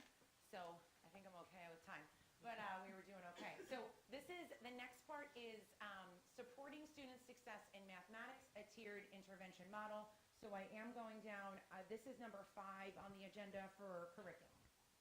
So the next part, what we're going to be talking about is outlining our comprehensive, data-driven collaborative approach to identifying and supporting students who need additional support in math, and that all students have the opportunity to succeed. So what you can see up here is these are the data resources and sources of criteria that we use to help us identify students as a whole. The strand-based analysis, I know Dr. Garibay, you wanted to talk about the strand. Again, I always like to level set for the room for the board in terms of that. So just knowing, and I know Mrs. Cameron I'm sure has familiarity with it, state standards develop standards, right? The state gives us what those standards are. Districts, within those standards are strands of skills and content knowledge that have to be recognized and captured in district-created curriculum. Okay, so when we're writing assessments and we're writing it, we say our curriculum, our assessments have to be aligned to the standards. It's not just the standards. You have to look within the strands of the standards to see what specific skills the students are supposed to be demonstrating as they progress through the curriculum, which is aligned to then the standards. Okay, so when we're talking about strands, it's a subset of the standards, if that makes sense. That's what I just want to make sure everyone's on the same page before we progress with that. So thank you.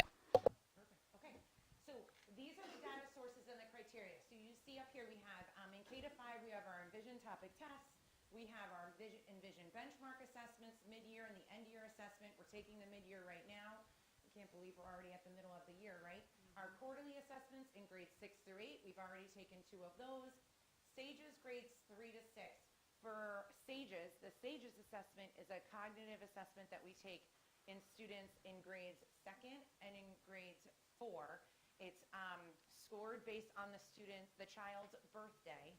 And it helps us to identify students for gifted and talented as part of the gifted and talented law. All of our gifted and talented information is located on our website as part of that. But just to explain what SAGES is, NWA MAP benchmarks, we take those 3 times a year. So as a school district, we're required to have an in-house benchmark.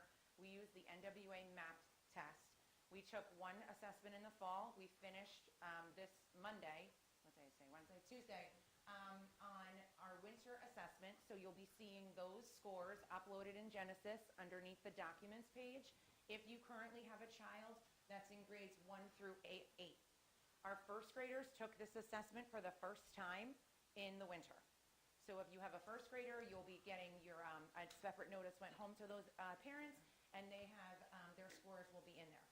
In addition to some of the data that we use in identifying students in need of math intervention are NJSLA scores. And again, we only have those in students through 3 through 8, as that's the data we have on them.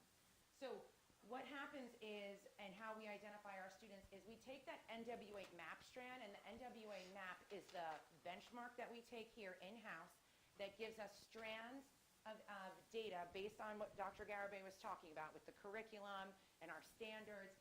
And it understands students' strengths and weaknesses. So it gets really specific on where our targeting instruction for a student, and then we align those areas with the corresponding Envision curriculum topics.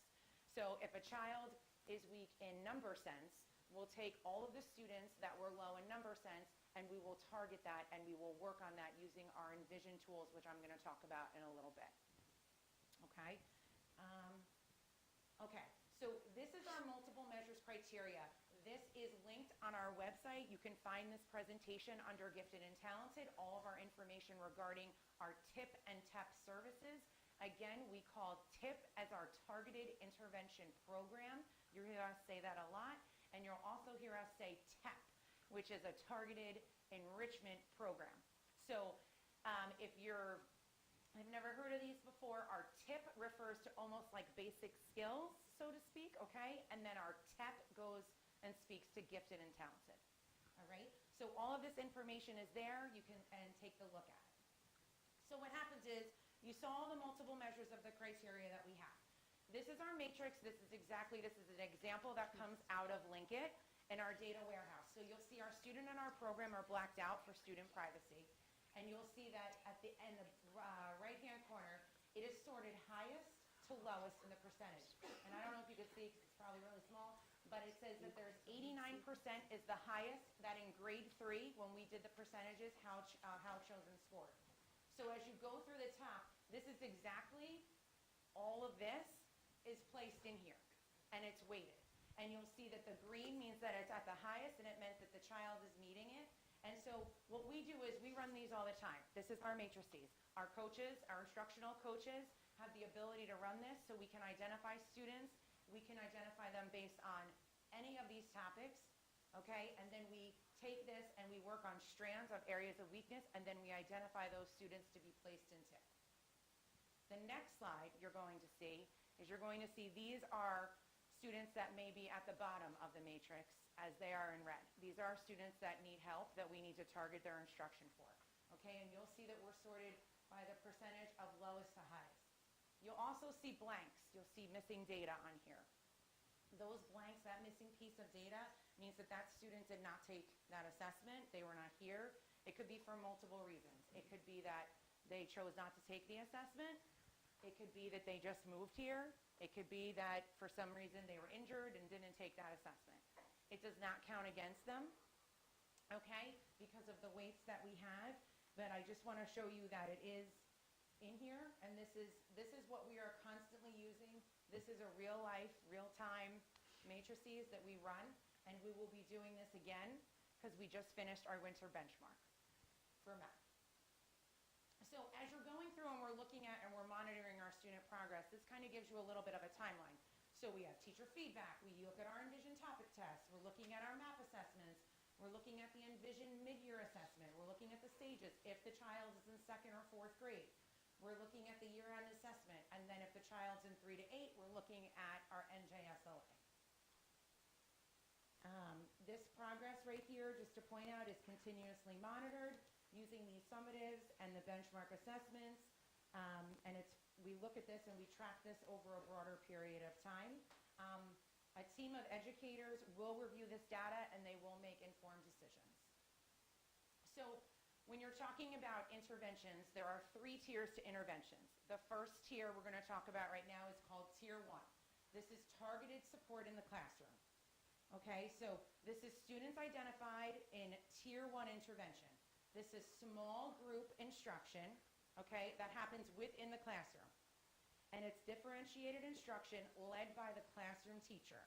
So we use the Envision support materials, which you can see over there, that we have available. There is flexible grouping based on students' needs. We have ongoing progress monitoring, which means we are constantly monitoring students to make sure that they are meeting the goal of what they need to work on. So we're constantly monitoring it. Once they get it, we move on. If they're not getting, we have to say to ourselves, why are they not getting it, and what can we do to help support them? These resources that we have from Envisions right now are helping us to use our small group instruction, tailoring our support with that. This approach ensures that students receive targeted help without being pulled out of the classroom right now for core instruction, and we're continuing to monitor that. If a child may not be making progress, we're going to move on to Tier 2. Here's what a Tier 2 instruction looks like. Excuse me. Yes. The software, Vision, you call it? Yes. For targeted help for students struggling with different topics? What exactly is it?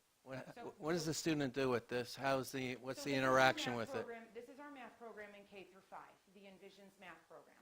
So what this is right here is showing you all of the pieces to it and how we're using our math program and all of the different pieces in our current math program that we have. So is that answering your question? No, I want to know what does the student rely on and the teacher, instructional assistant with? And Right. there's a couple more slides, so if Right. I don't answer it, let me know. Okay.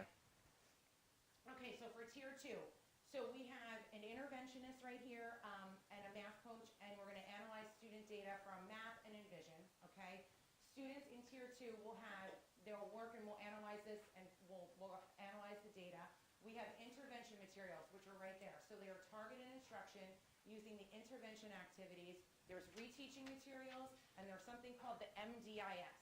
That's that box that's up there of those materials. That's called the Math Diagnostic and Intervention System. So when a child needs additional help, we're going to the materials that are in this box that are aligned to the standards and the strands and the curriculum that we have, and they're getting prescribed instruction, like if you were go to the doctor to get medicine to fix an issue, a problem, they're getting the prescribed information and lessons right in there, and they're working one-on-one with the teacher to help them. Okay, and so we have all of these things that we're using right here to help them. These students receive focused instruction from an interventionist. They will meet with them 2 to 3 times per week.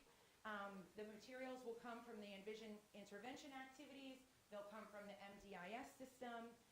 We also have reteaching resources, and this is aligned to the classroom learning, which helps us to address gaps in their learning. And it keeps us aligned to our current curriculum and our current standards. So the next part is the prescribed differentiation. So inside of our math books, when you open up our math books, we have volume 1 and 2, and I have it in the additional practice workbook. I'll show you this. In volume 1 and 2, there's an independent practice piece and there's a problem solving in grades K through 5. These check marks are differentiated questions inside of the math program. So when your child is pulled for a small group and they're meeting with the teacher, the child isn't supposed to do every single problem that's there. They're going to be grouped based on their need and what they need to work on. So a group of students that go back into a center may only be doing problem number 2. If they can answer problem number 2, that means that they're doing well and they're going to move on. Other students may be only doing problem number 5. This says higher order thinking. So if you have a group that's doing really well, they may be solving this problem. And then the next problem says an assessment practice. So every lesson has this, and we can identify and target specific instruction, which is happening in our small group centers on the daily K through 5 to show what they're working on. It's an easy, quick check for our teachers to check. And any teacher that you will talk to is doing this. I don't know if that helped answer your question. It does. But I'm getting more. Okay. And then we have differentiating offerings within our Envision mathematics. So there are intervention activities, there's reteaching, there's building mathematical, and then there's enrichment activities. So all of these sheets we have on paper, and they're also available to print out online. So we have online where you can print these, or you can do them right into the book. Teachers have, they're professionals, and they make their decisions. So some like to use the book, some like to print them. Certain teachers like to give them home for certain practice. When you're working with a group of students that may need extra help and they're modifying, this is when it's great to go online because they have the ability to change things online, have the ability to make some of the font bigger for certain students, and modify things. So we're really lucky that we have the ability to do that because we have all of the features with the online and the paper, and I can pass out the books that I have. So the additional practice, the practice buddy, which is our video, another look video, and activity centers, we all have available here. This is what the additional practice book looks like. These are our activity centers. I did see these activity centers going on. This says pick a project. Have students continue to work on a project introduced on page 471 in the students edition. They go on here, they pick a project. I saw this going on in first grade this week during an observation. So that was going on with Tier 2. So Tier 1's in the classroom. Tier 2 is when we are pulled out and you're working with an interventionist, working on a specific strand using the resources that we have in Envisions. And then we have our Tier 3 interventions, and this is the pull-out resource room. This is when we are still really working with a student and we're seeing them struggle. They may be the red students that you saw on my image before that are at the lower bottom that we really want to make sure that we are helping to support. In addition, Pull-Out Resource Room is a certain program that's designed specifically for students with disabilities. So whereas it's a specific cause, and they can have different curricular resources as well as pacings and different things to meet the needs of the students and their disabilities in accordance with their IEP. Okay. I'm sorry, so that means, Oh, I'm sorry. So tier 3, I just want to make sure I understand. Tier 3 is only for students that have IEPs? Tier 3 is our resource room, because if you go follow that response to intervention model, we do our first tier is small group instruction differentiation within the classroom itself. Tier 2, they're still getting their instruction in the classroom with their classroom teacher, but they are also getting supplemental support of instruction in your TIP program, your intervention program. So they get pulled out for that? They do. They do. And then tier 3 is reserved for your resource room special. If you're following that model, that response to intervention model, that's when that classification will come in, and if it's based on their needs for their disability. Okay, you're welcome. And we just answered that at QSAC too, as well. We just answered that question. So we are adjusting our interventions and looking at this dynamic process. So you graduate from an intervention, students may graduate from an intervention if the data shows that they no longer need the support. So the medicine is working. It's working, that prescribed instruction is working, they no longer need the support. We can look at new identifications. As the curriculum progresses, as students get older, as things change, additional strands are relevant. New students may be identified for an intervention based on the strand being addressed within the classroom, and that's okay. We're going to help them where they need their help, and then we can move them right along. This is not meant to be a thing where kids, our goal is for them to get the help that they need and move on. It's not supposed to be a permanent fixture for a particular child. And then looking at communication, regular updates are shared with the instructional staff, parents, and administration. So we have another big analysis coming up in March of 2025. Because we just finished our winter map assessment, what happens now is we did this in the fall. This is the exact image of our data digs that we do with our teachers. We look and we continue to monitor, collaborate, and refine interventions as needed. Our intervention process is fluid. It is data-driven. You can see right here that this is the NJSLA taken in the spring. This is the grades for 3, 4, and 5, the student count, the level of students that did not meet, level 2, level 4, and level 5. So we have the number of students and the percentage there. We look at all of that data. We compare that to align that with our Envision to make sure we're continuing that classroom instruction and the intervention and the ongoing analysis to allow for responsive, student-centered support.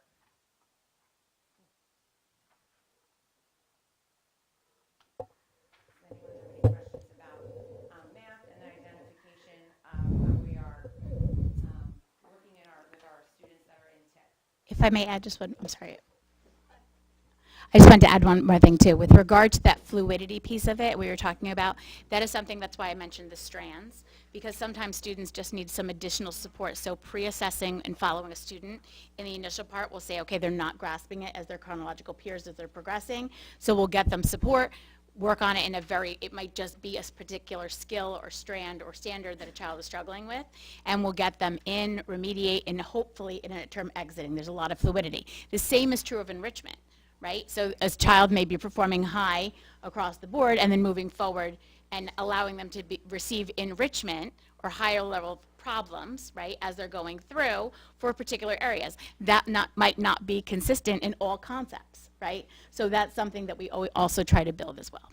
So I apologize. If I may, we do have some federal money that was left, and that was targeted. So we do have some programs that are running after school for additional support that are based on the strands. We have one in math at the middle school that students have the opportunity to participate in right now, and we have one going on for grades 3, 4, and 5 at the elementary school. So yes, this is happening during the school day, but federal funding does allow us to extend that beyond the school day, and we were very lucky to continue that this year as well.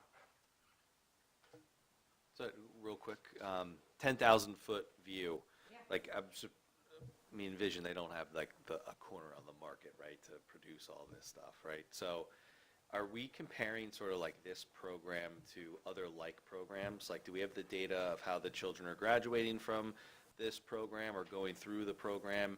And like, are we comparing it to other programs as well? Or is this like the mandated that comes from the state, or do you have a choice between what you use? No. And I'm going to talk about the next part when I talk about being a writer, kind of our process with how we look at things. But no, we pilot every program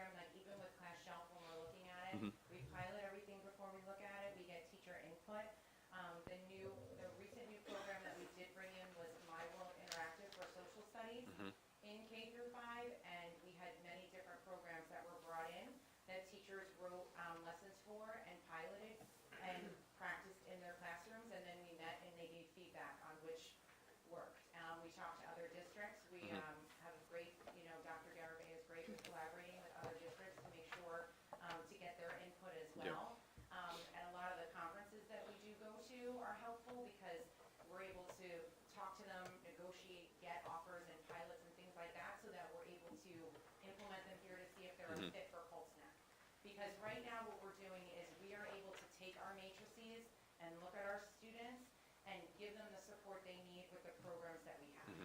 So we do that, but this isn't, we're always evaluating, we're always really reflective, and no, this is not the end all be all. This is just part of what we're doing right now. If you looked at our matrices 3 years ago, it looked different. So we're constantly refining our practices to get better, and now we have the ability that our instructional coaches figured out how to run the matrices themselves, so that we can continue to run our matrix whenever we need to identify students and help them. Okay, And sometimes we have programs, particularly in literacy, that we don't need because students don't, when we identify students, they may not need that specific program, it's not going to help them. So it kind of varies every time we run it, what we're going to do. And just to add on to Rob, most districts are using Envision right now for math, and mostly it's because it's closely aligned to the NJSLA. Cool. Right? Do you agree with that? Yeah. So that's really why so many are coming using from- this okay. program. Yep, makes sense. So I had a question about the Tier 1. So that's a lot of responsibility, right, for your classroom teachers to now, who are supposed to meet with everyone in the classroom and then give additional time to the students who need extra help. Do we provide, like aides or any help for them so they have the time to still meet with everyone else? Because you don't want to, like, a lot of times the middle kids then don't get the attention they need, so, and I know that just, as a teacher, it's very difficult to balance everyone, so I was just wondering if we're giving support to our teachers for Tier 1 interventions. We had Eric Milo here this year to help support our math teachers. He's been great in building thinking classrooms at the middle school, so we've been able to support our middle school teachers that way. Also, the way that we run and how Envision, the program is, what they say the best way for us to run it is through centers. So our teachers are doing it. They actually prefer to use the centers because it helps them to differentiate and to really get those students. So if the teachers actually prefer just to use the centers and they are fine, I think teachers that have 2 teachers are with the special ed co-teacher room and they definitely benefit. We do have classes that have aides in them as well. And they do have time to collaborate at their PLC meetings. And they have the ability to use our math coach, Ms. Kennis, to help them plan as well, too. Okay, If so- I could jump in, I'm sorry, the other piece of that too, and I'm never not going to be a curriculum person, so I can't help myself in these conversations, so I apologize. And it was so funny in listening to Mr. Scales' question. We're always superfluous as well. So the answer to your question is no, we don't have to use that program, but we do, right, because of the conversations that we have in the investigations. So to your question, that that was the whole purpose of like Link It, your data warehouses that you use, because getting teachers to be really good at using data and really wanting the data, like as soon as it's done with map testing, they want to see it and link it. They want to see where how are they doing, because that's part of the progress monitoring. And so that's a culture that we've really, really embraced here in the district, which I'm happy about, where it's a case where you can say, I want the numbers to show the results, the assessment data, and that's why our data warehouse has become so instrumental as a supportive teaching tool, because it informs the instructional practice. So you might be in one small group 1 week, right? And then, as you know, 2 weeks later after advance school, you might be with another group of students in another group, and that fluidity is something. But to the point with regards to prep time, PLC time, data conversations, faculty meetings, a lot of the times, as Dr. Rigby, Mr. Osmond, Mrs. Barr will give time at faculty meetings. The stuff that's informational gets set as informational, and then they'll use the time for data discussions about kids. So that's the one thing, is really, it's not just about getting the data, it's how we're teaching them to be using the data. Yeah. Okay, so with the Tier 1s, most of the teachers, though, the majority are on their own to meet their needs, or they have, I'm still not clear on that, or they have additional help when they're supposed to meet with these students. I'm just seeing how they balance educating everyone and then giving this additional time to these Tier 1 students.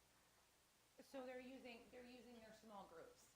So it's just done naturally as part of what they're doing in their planning.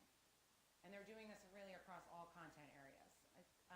So it's not, I haven't heard anything that they're struggling to help plan, and if they are, we've offered supports and provided that for them, absolutely. Okay. So if a teacher will say, like, I don't really know how to plan, I don't really know how to implement this lesson, they will refer to our math coach and she'll help them and she'll help model.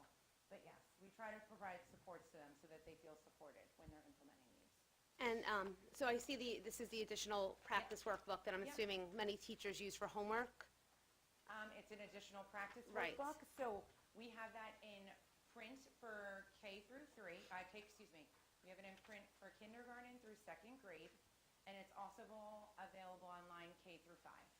Okay, so the 3rd through 5th graders don't actually have the workbook. They don't have They it. have access to that online. Right. They don't have the physical workbook.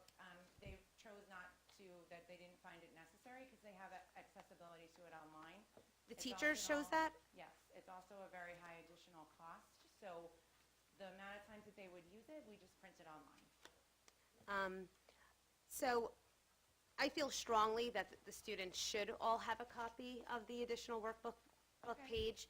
I do know from using the program that it's very difficult for parents, and it's constantly changing every year, the setup. So to find it and print it online is very, it's very time consuming. Obviously, printing it out also costs money. I don't know, exactly what would the difference would be in price. But I do feel it's not really advantageous to our 3rd through 5th graders not to have this, especially before the benchmark tests. It's something they can go back, they can review. So, that's just my opinion of, obviously it's something the board will have to make for budgetary reasons down the road. But if we are vested in the program, I do feel they should have the entire program available to them. Sure. I know most of the surrounding districts do. But that was something the teachers actually, Yes. none of them, not one teacher in that grade. Okay. That's interesting. I'm shocked, but that's okay. Well, That's they do good to have know. access to it, Mrs. Karen. Right, no, I know that. They do it Yes, online, yes. So they said there really wasn't a need for it. I did ask them if they wanted it. We would obviously get whatever is needed. I did obtain quotes for that. It's an additional, I think off the top of my head, it was like an additional $12,000 added onto the quote for 1 year. Okay. All right, I'm good for questions. Thank you. Thank you. Okay, and I have one more. Okay, so I have one more, and then I'll be done speaking to all of you, sorry. Okay, so we're gonna go down, and we're down on number 2 on the curriculum agenda. We went a little all over, that's just to keep you awake. Okay, so here we are. So we are gonna talk about our Being a Writer program that we are currently piloting right now in K through 5. So last year we purchased in grades K through 2 the Being a Reader program, which is the upgraded program to the current program we had in literacy, which was Making Meaning. We now have Being a Reader K through 5, and so as we go through, you're going to see that we are now currently piloting Being a Writer, and we're going to compare that. For the last part of my presentation today, we're going to compare that to Lucy Calkins' Writers Workshop, which we currently have in K through 5.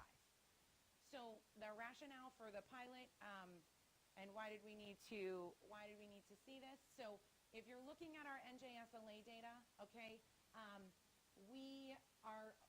while our NJSLA data for meeting and exceeding expectations is overall strong in the areas of writing, expression, and conventions, we still have approximately 20% of our students who fall within the approaching and not meeting ranges. Our goal over the next 2 years is to decrease that percentage. Also, grade 3 students, trend is our lowest scores in these areas. So having a more structured program in grades K through 2 will help build skills for grades 3 success.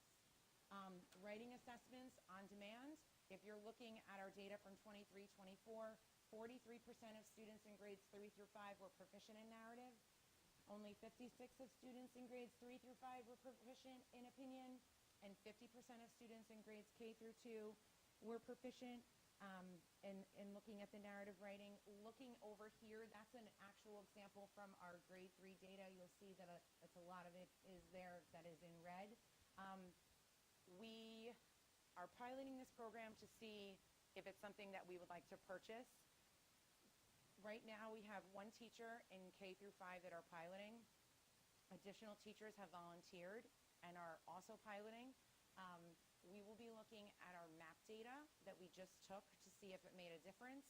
I don't know if we've done it long enough to really see the difference, but what teachers are seeing right now in this is that it is more structured and that it is more aligned to what we're teaching in literacy, so it's really cross-curricular. But teachers across grade levels have expressed concern with students' skills levels in the area of writing expression and conventions. So they've noted that they are not carrying the skills previously learned to the next grade level, and this is evident through the administration of the pre-on-demand writing assessments, which happen at the beginning of each unit.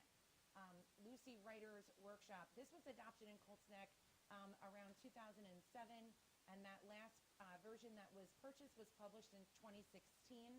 Since that time, research has shown that students benefit from a more structured approach to learning the skills required to becoming proficient and competent writers. So taking a look at Being a Writer, the pilot that we're doing, and Lucy Calkins, and comparing the two, we're looking at Being a Writer combines direct instruction, clear scope and sequence, covers opinions, informative narrative writing, integrates writing into other subjects. We have clear rubrics and structured assessments, explicitly aligns with state standards, tracks student progress over time. It scaffolds understanding, peer interaction, and structured feedback. It gives structured support for all learners. Lucy Calkins is more independent, less emphasis on structured collaboration, offers differentiation, requires additional planning for diverse needs, emphasizes formative assessment, less structured assessment tools. So this is currently what we have, and I'm not trying to say that what we're not doing isn't great, but we've noticed that there is an area for improvement. So when you're looking at what we're currently doing to the people that we're piloting, we now have teachers that are going to our literacy coach saying, hey, can I get this? I don't want to do this anymore, that this isn't working. I'm noticing all of the gaps. How come they're doing grammar? How come this is aligned, and what I'm doing, I'm seeing there's too many, it's too loose. So we now have more teachers that are piloting the program, which is really cool because we didn't ask them. They're coming to us saying, I want to do this. And they want to get better. What we're really excited about is that this program also has a structured approach to grammar instruction. And if you talk to our middle school teachers, they will say that we need this. So looking at Being a Writer, it systematically integrates grammar within the writing lessons. Many lessons with developmental progression, clear and direct instruction, specific grammar skills, taught in isolated mini lessons, a student workbook that incorporates all of the skill practice. Our writing workshop, grammar is informal and it's taught through mini lessons, but it's not as structured as what we have here. There's a less structured sequence. Concepts are taught as needed, so it's really teacher preference. This is saying what should be taught and how it should be taught, so it gives everyone a very consistent blanket meaning about grammar. And also, Writing Workshop has a student-driven approach, which is great, but sometimes we need to make sure that they are discovering, as they learn to need grammar for their writing, we have to kind of show them how the structure. And I'm sure Dr. Garibay will agree, as being a, I guess, ex-retired English teacher, former. She's still here. So this is a quote from the grade 1 teacher that's piloting. So we're all enjoying the interactive nature of the lessons. Students to teachers, teachers to students, our students to students, student partner work is fun and engaging. Students who would complain about writing are now excited to do the work. I've seen this firsthand. Just take a look at all of the words on this page. It's amazing. This is so exciting to see in classrooms. So far, students are able to do what I'm asking them to do. Their level of independence after direct instruction is much improved. These are quotes that they're coming to us with. You can take a look up here. Say, good morning, class. Today is Tuesday. We have gym and iLab. Do you remember what a noun is? Let's play a game to remember. Be kind with your heart. That's in kindergarten. So they're talking about nouns, and then they're talking about nouns in their literacy lesson when they're doing Being a Reader, because it's the same and it's connected. So kids are doing this all day. It's super cool, and it's really cool to see all of the things that they're doing and all of the writing that they're doing in their notebook. These are workbook examples of student examples on photos. These are photos of some 5th and 3rd grade pilot lessons in cross grade level revision partnerships, which is really cool to see too. Working on what they're doing and looking at their writing pieces. And this kid thinks that they believe that dogs are the best pets ever. So these are examples of opening paragraphs, what it looks like. So yeah, we're really excited, and we've seen really, really good success with our pilot program. Does anyone have any questions about the Being a Writer pilot? I don't have any questions, but I actually taught the program. I brought two of my manuals, so if you want to look through them. Oh, And yeah. I'll talk about some of the things that I also Extra because they're using. really appreciate about the program. So as you said before, there's a big emphasis on the writing community. So it encourages a lot of collaboration, peer sharing. It's a process-based approach, which is what we want for writing. So that means brainstorming, drafting, revising, editing, publishing, etc. There is the integration of social emotional learning. So for families that care a lot about that, that's integrated. And I'm assuming that's also in Being a Reader at the end of each lesson. So now they're getting SEL in part of their part of their reading and part of their writing. So that's just something to just know. There's a lot of great mentor texts, and it's all real literature. So that would all be things, I guess, books that would be in the scan and shelf as well as, right, the scan. So the books that, those necessarily wouldn't be in the scan and shelf because they would be part of our core novel list that we have on the website, part of our program. The ones in the scan and shelf will just be part of the regular classroom library. Okay, great. So But we do have those books, though. It should be located on our website. okay, great. So again, the parents are. It's more to me, so parents can see what their kids are reading if they want to know. That's great. And so I just, and again, the biggest advantage is that additional grammar component, which is missing in the current program. Yes. So, Thank you.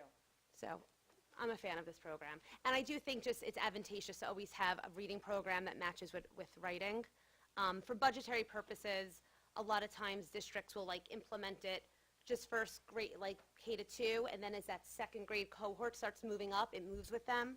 So when we go to financial, the finance committee, or when we talk about finances for budgetary purposes, that might be something we consider, but thank you. Thank you. Okay, I think Dr. Garibay and Mrs. Camera, I didn't know what else you wanted me to, I don't have any more presentations. So with regard, I'm out of presentations. No, that's okay.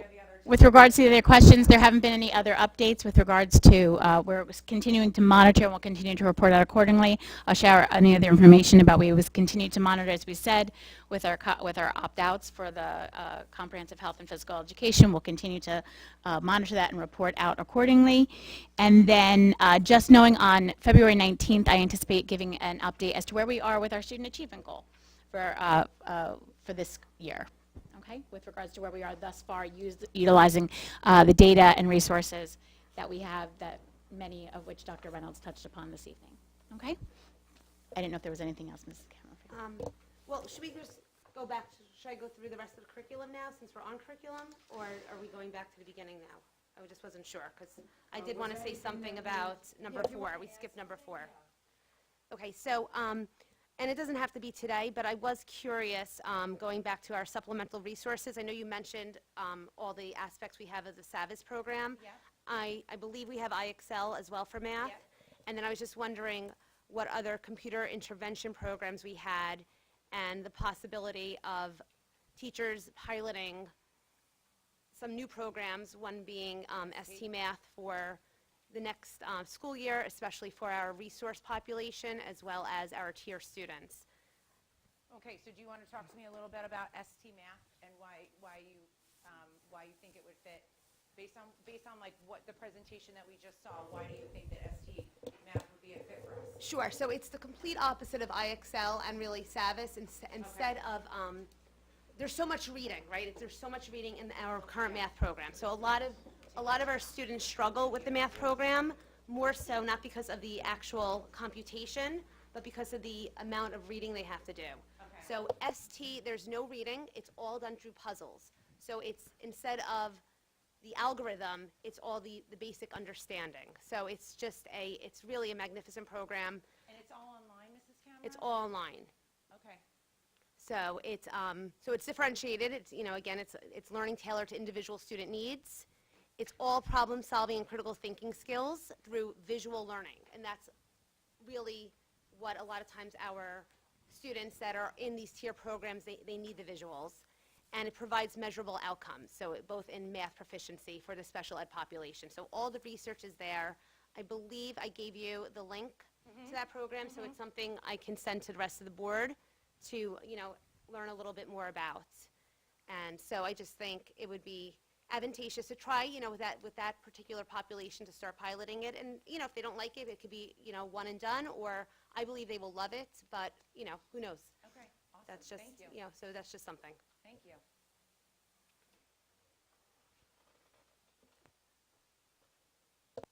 Mrs. Ramirez would like to be recognized. She has a question or comment? Yes, thank you. Phyllis, you said that many of our students struggle with the reading that's involved in the math. So I just want to know if Dr. Reynolds agrees with that our students in our district, do we see that they're struggling with the reading and with all the math? There is a lot of reading in the math program that we currently do have. And so if you're a student that has, if you're dyslexic or you are a struggling reader, it can be challenging for you.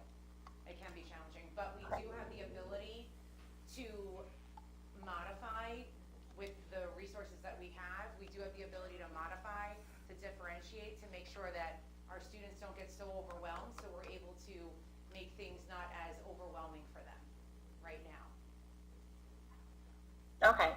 And do you think that having a program where they wouldn't have to read as much would be helpful in their overall math performance? Sure. I mean, I have to look more into ST Math. I know that it's an online program. I know a little bit about it from other districts, but I have to look into it to see if it's something that our teachers think is, necessary and can use as an additional resource here. Okay. Thank you. Thank you.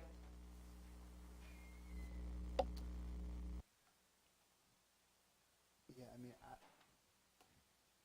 I remember when I was in this school, and when I was doing math, there was nothing but numbers. And when I was in reading or writing, and obviously it was nothing but words, sentences, paragraphs, pages, and the whole nine, you know, books, chapters, everything, Right.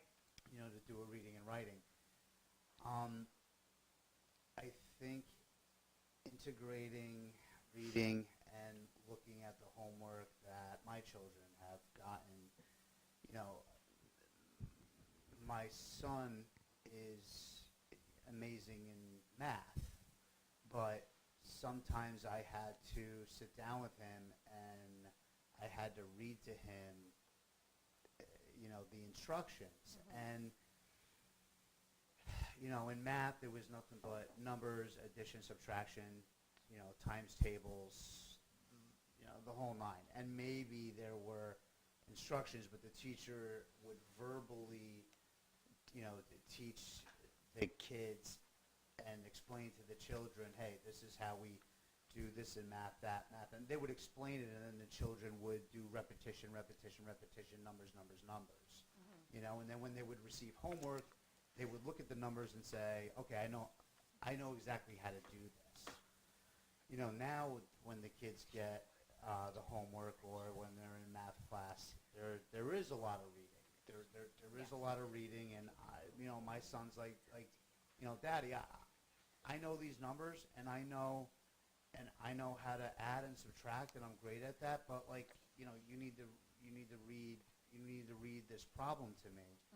And I would have, and I would sit down with him, and I'd be like, okay, now that he's pretty much proficient in reading, now it's not that much of a problem. But I do feel like adding maybe like a paragraph, having like a paragraph or two, or having children to actually have to read through a math problem, it's not as advantageous for the children, because some people are amazing, some students are amazing at reading and writing, and some students are amazing at science, and some are amazing at math, But I feel like, mixing math and reading together at a very young age is a little disadvantaging to certain students. And then having those separate having reading and writing, having science, having social studies. They're all separate subjects. But I think in the very beginning, especially in pre-K and kindergarten and first grade, second grade, third grade, I think it's just very important. Math is just numbers, and reading and writing, obviously, that's self-explanatory. Yeah. But yeah, I believe that children would have a better time with math if it was just numbers and then memorizing the addition tables, the subtraction tables, and the times tables and so forth. No, and I totally hear you. Part of what we're evaluated on just in our New Jersey CUSAC requirements was to have cross-curricular. And so having reading a part of math is part of the state requirement, having things speaking and listening. Yeah, so. Very, very unfortunately. My job is to make sure that we pick programs that align with the state standards and things like that. So this program in particular is that, and yes, there is a lot of reading, and that is part of that cross-curricular piece. Yeah. So even in, like Mrs. Cameron was talking about in the reading program, they talk about social studies topics in there as well. Yeah, which is very unfortunate because I feel like 6 or 7 different subjects, and they should be all separated, and they should be because then you'll know right away, is this child really struggling in math, or is he struggling with reading comprehension? We don't know. It's hard for us to gauge when there's 6 or 7 different subjects and they're all intermingled together. I probably said this before a million times, but back in 1995 when I went to Cedar Drive, there was none of that. There was none of that. And the kids, we all strived and we all did amazing. I mean, it was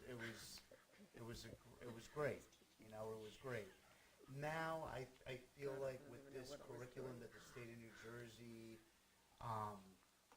wants us to abide by, it's unfortunately, a little more difficult for the children. And I don't think it's good to combine subjects. I think everything should be separated. This way, we have an amazing gauge. Hey, so-and-so is great at reading and writing. They're great at math. They're not so good at science. And we have a clear separation and a clear picture of, okay, because, if some kid is struggling with reading comprehension, he's going to struggle with math now, If some kid is, there's no math, I'm assuming, in reading and writing, right? That's not commingled, I'm assuming. There's nothing like that. But there is reading commingled with math. And there is some social studies commingled with science. So it's like, it makes it even harder for, I think, the teachers and the parents to gauge, okay, is my son struggling, my son's struggling in math, but it's because he doesn't know how to read yet, because he's in kindergarten or first grade, and my son doesn't know anything about social studies, so he's kind of struggling with science, you know what I mean? Yeah. It is difficult. It is difficult. Right. So just to address Jessica, with the reading with Savis. Yeah, she actually wanted to comment. Oh. Can she comment first? Sure. Yeah, Mrs. Ramirez, if you want to address the board now. Yes, thank you again. Just like to note that the ST Math program, so it looks like from my research that it's an online program. So I know that something that has been brought up several times is our concern about doing a lot of our teaching online.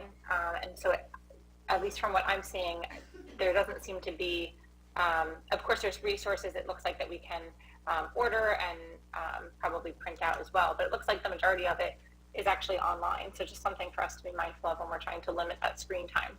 And then additionally, Phyllis, I think you also touched on how some of our current programs have that SEL integrated in it, and it looks like ST Math also has it as well. So, I think that a lot of these programs probably have very similar components to them, and then the specifics of the programs are probably based in those nuances that I trust that our curriculum coordinator and our teachers all probably have their preferences on it as well.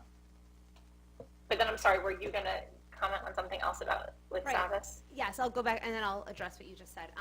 So just Yes. so that really the families know, the reason it's really challenging Savas math for your struggling readers is because the problems are written for end of grade level. So you're starting first grade, and the reading is really what's expected by the end of the year. So a lot of children, that's one of the reasons why it is a very challenging reading program. Even though it's a math program, the entire back page is mostly reading. The tests are word problem after word problem. There is basic computation as well, but it is more geared toward problem solving. That is the way it is. And again, it does follow NJSLA questions. So that's just something to, be, mindful of. And, so it's not like to keep all the programs we currently have. So that would be something that hopefully Dr. Reynolds might talk to teachers about, but just doing a current review of the computer programs that we have, what we're utilizing, across all subject matters. We'll gather hopefully some data on these programs. We see which programs are underutilized so that we can make informed decisions, and kind of go from there. And that's why this ST program my district used it, a lot of districts use it. It has had such great success with your tier and special ed populations. That's why I really want to, ideally start with them. And I can only speak for myself. It was so, the data speaks for itself. It brought such tremendous progress. It ended up being now brought to all mainstream classrooms, and just in the K-5. It's not as strong in the middle school, unfortunately, that program. But yes, to be mindful of the time, but it's not supposed to be in addition to a new program, hopefully, for what you were saying about being mindful of the time. It's to hopefully replace something that's being underutilized. Okay. Thank you. You're welcome.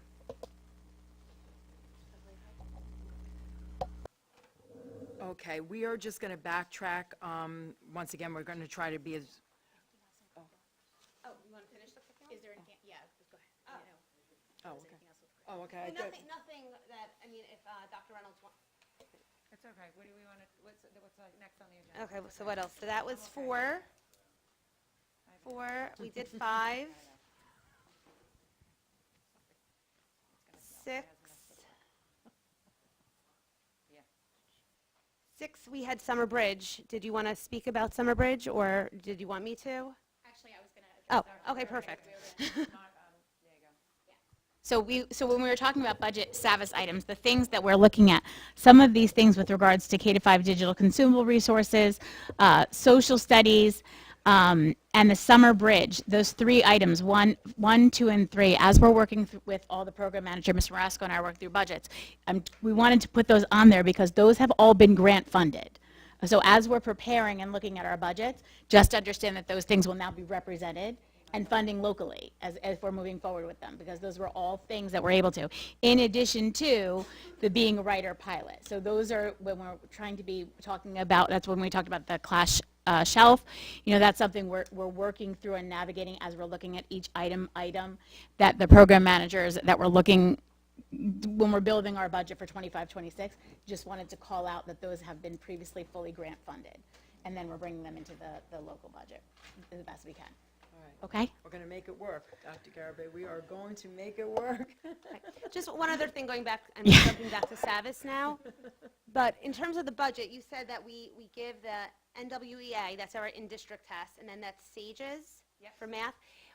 SAGES is a cognitive assessment that we use for our gifted and talented as part of the regulation, the state regulation of what we need to do. That's the assessment that we use. So I'm just thinking aloud, like Savas has a lot of benchmarks, and I'm wondering if maybe we could, again, financially think about maybe eliminating maybe the math component and using what we already have bought, the benchmark Savas assessments, instead of maybe the NWEA, just because, just to save money. We already have the program. We already have the benchmark tests that are part of the program.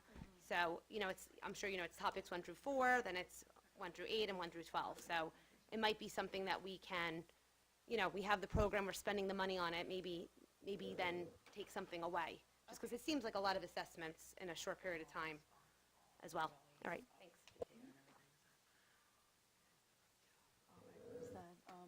Anything else, too? I'll go, okay. And in terms of Summer Bridge, I just have a few notes. So I think that we all support the idea of supporting our students' academic growth and overall development, and engaging in learning opportunities over the summer, both academic and extracurricular. I know there's music programs, art programs, obviously helps prevent learning loss, reinforces key skills, fosters personal growth. So hopefully we can look into some grants as well. What are we, you said we're losing all the current grants was ESSER or? No, the Every Student Succeeds Act is an entitlement grant that's given every year currently through the U.S. Department of Education and put through as the state, right? So those are run through our programs there.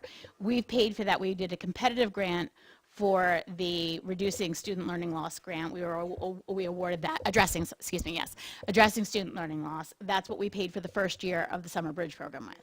And then year after year, we've continued that. We also paid for that with another competitive grant that we went out for last year, which is the High Impact Tutoring Grant.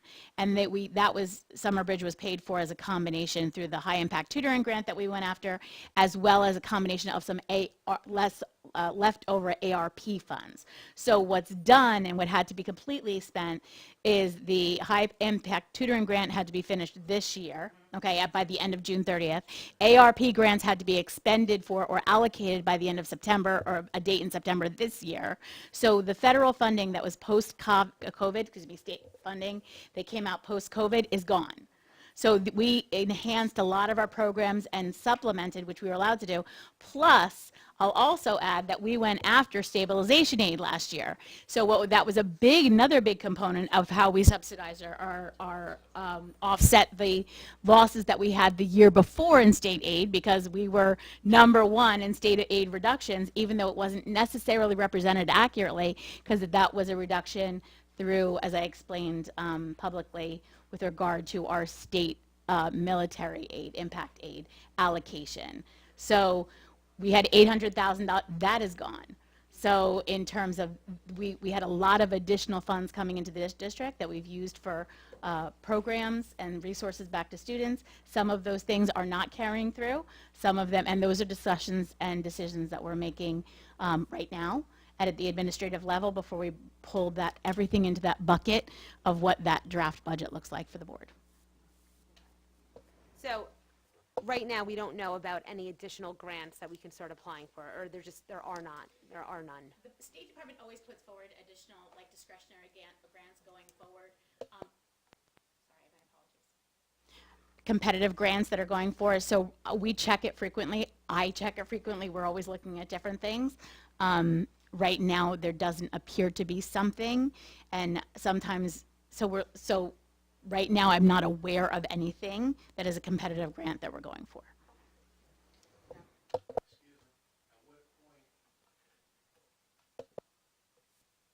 Point do you need to know? We're going to have a Summer Bridge program as administration. We're in February. School's ending in June. Well, if it's going to be a priority, then we're going to find a way to fund it to make it happen. I feel it should be an absolute priority. Yeah, Speaking for myself, for the kids and the parents in town. We agree with you. Yeah. So then and that's all that busy work that we're doing before it gets there, saying that remember, our budget is a statement of our priorities as a board, right? Yep. So if we're prioritizing that, it will be a statement in the budget. It's in my budget, you'll see it. So just ignore it and keep moving. Approve it and keep going. Okay, so moving on to number 7, this is just, Number 7. yeah, so this is about updating what's going on with the New Jersey Comprehensive Health and Physical Education Standards. Many people know that President Trump has recently issued executive orders addressing gender and gender ideology in schools. Notably, on January 29th, 2025, he signed the executive order entitled Ending Radical Indoctrination in K-12 Schooling, which aims to eliminate federal funding for schools promoting critical race theory and gender ideologies. So just in light of recent executive orders from President Trump, addressing the gender and gender ideology in schools. It's important that we as a board just monitor how these changes may impact the New Jersey Comprehensive Health Standards. So I'm just letting the public know that this board will continue to stay informed and ensure that any changes align with our district's commitment to parental rights and educational integrity. And we remain focused on creating a safe and respectful learning environment for all students while also upholding our community's values. And Rob scales of policy and obviously curriculum, we will work closely to stay updated on any developments, and but no action is required at this time. And did you want to say something about number 9, District goal number 1, student achievements? Yes, as I referenced before, that's just an information item that I'll be presenting an update on that, a brief update to the board in my superintendent's report on the 19th. Thank you, Mrs. Camera. We are going to skip around. I apologize for all the skipping in this agenda tonight.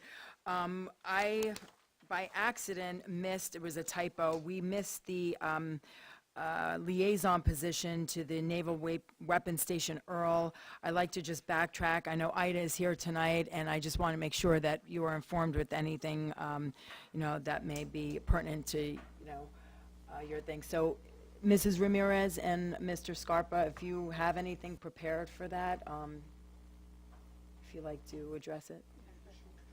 Does Jessica want to go first, or Mrs. Ramirez, would you like to go first, or? Yeah. Okay, I think great. Brian's in person there, so Brian can give an update. He knows all the same information I do. Okay, great. Thank you, Mrs. Ramirez. So thank you, Ms. Jones, for being here tonight. And we did connect this week. We are on schedule and in the process of getting our badges so that we can do a tour of the facility. We are on schedule for later this month. I checked my calendar for this tour. We do look forward to an expanded partnership with the Naval Base. We think it's an absolute critical piece of our infrastructure and makes us very, very unique, and allows us to not only stand out from other communities, but to benefit from their presence. So as I have not physically been there, I'm sure Ms. Ramirez has, but as we get more and more aligned with the Naval Base, we will report out specifically on their particular interests and see how we can develop this relationship to really set Colts Neck community apart from its other communities that don't have this opportunity. So more to come, and I'm thank you very, very much for this opportunity. And if you have anything you'd like to add, by all means, please do so.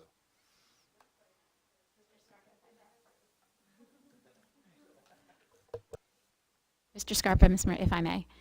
One of the other things that we're working with Mrs. Ramirez, Ms. Jones, and Mr. Scarpa on is coordinating a meeting with the current administration, as well as the counselors who work directly with and intimately with our military families, along with representation from Naval Weapons Station Earl, so that you can get a firsthand kind of inside look as to what the needs of the families are, the supports that we have in place for them, and so on. So this would never kind of like, as I refer to as level setting, as to what we are, what we're doing, and how we can continue to move the relationship forward. Okay, great. Okay, moving on now to the new business board operations. I'd just like to kindly request for number 1, this New Jersey School Board Association CAL presentation is very lengthy.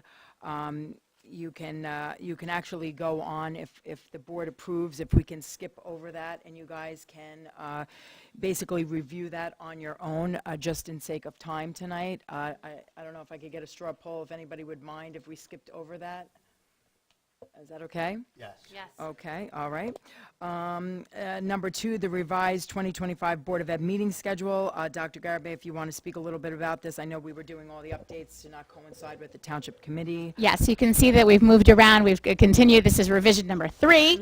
And if everyone's in agreement, we will put it, if we can give feedback through Mrs. Volpe, if everyone's in agreement, the revision will go on the 19th for approval, because public notice has to be made, so we can move forward and do that, because I do believe the first conflict is in April. So we want to make sure that we're ahead of that. I think we had 4 in the original version that was there, and I think in the version that I put forward, there's 1 Tuesday now The rest we tried to do Wednesdays, and it coincides with the next item that's on there, that is the draft 25-26 calendar that also is in there. So if we're looking at those, we're trying to build the calendar, which we're also plugging in. You'll see based on the draft calendar that's been linked in there, why some of the board meetings were challenged, a little challenging to put together. But we think if you look at those two together, we can look at, and on the 19th, provide feedback to you and me with regard to that. We can put it forward both for recommendations on the 19th.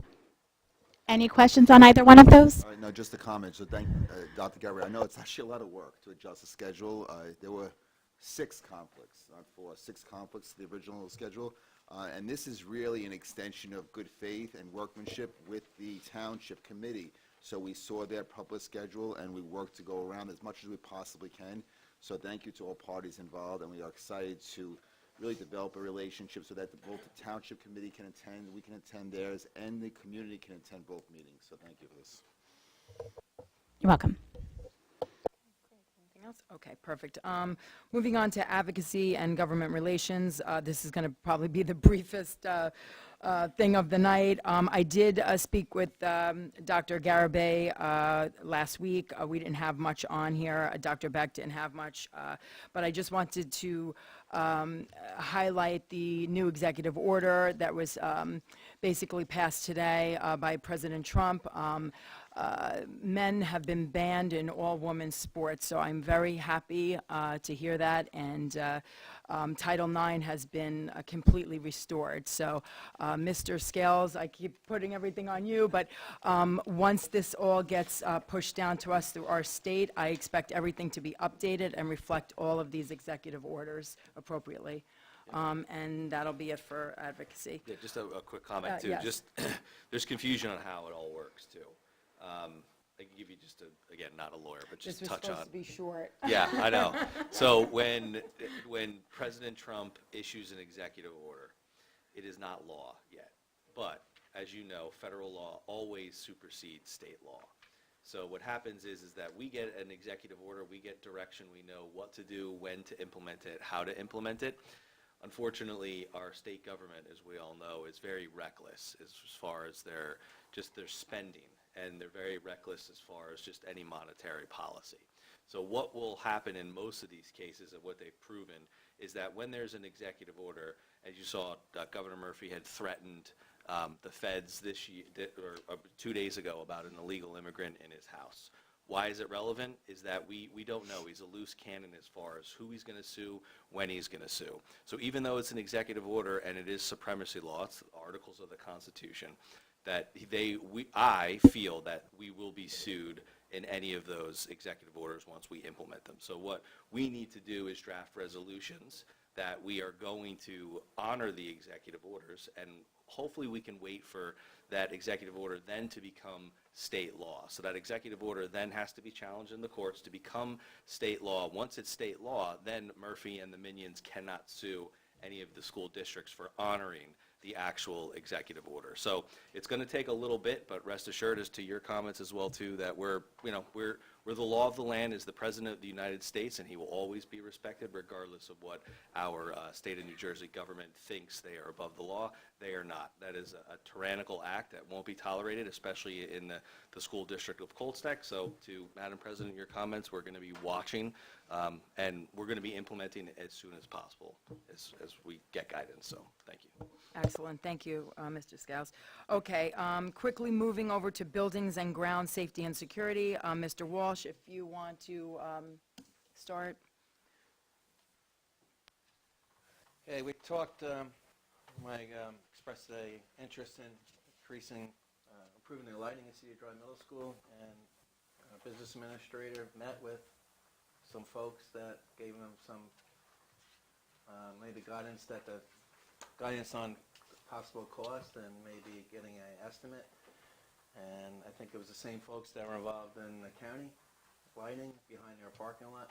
But long story short, Vince was there. Vince can really tell the board and the public how we can proceed with that item, and also your capital improvement programs you think are a priority for our district, and talk about that as well. One being a roof and one being the upgraded switchgear room at this Conover Road Elementary School. If I may. So, first of all, I want to note that there are many informational items for the board that are buildings and grounds and ESIP project related that are in the superintendent's weekly update. Please review them. Those are more or less informational items, not so much, discussion for committee type.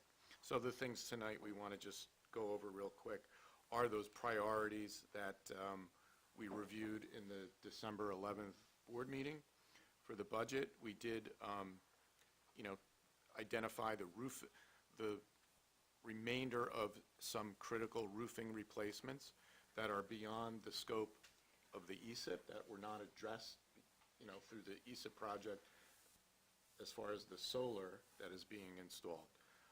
So we have a roof study that was previously provided by professionals, and we're following along that replacement schedule. And in getting to that end, we are meeting with an architect this week, as a matter of fact. Tomorrow, the facilities manager and myself, we're meeting to review these two projects for the budget so that they can provide us a professional proposal as to what an estimate might go for. Later in the finance piece, I have some rough estimates, if you will, just to have a sense of those two projects, the electrical main and the roofing, because we had quotations from the vendor who did a lot of the roof work for the ESIP. We have an estimate on some of those roofing areas. And previously, a couple of years ago, actually it was less than a couple of years ago, it's when we had an opportunity to submit ROD grants for the state, and we were denied because the priority items were not in line with what the state revised their list to be. But at that time, we had submitted an application for the electrical main switchgear. So at that time, we had a rough estimate of what that project might cost. So I'm reflecting that now with some inflation factors built into that. Okay.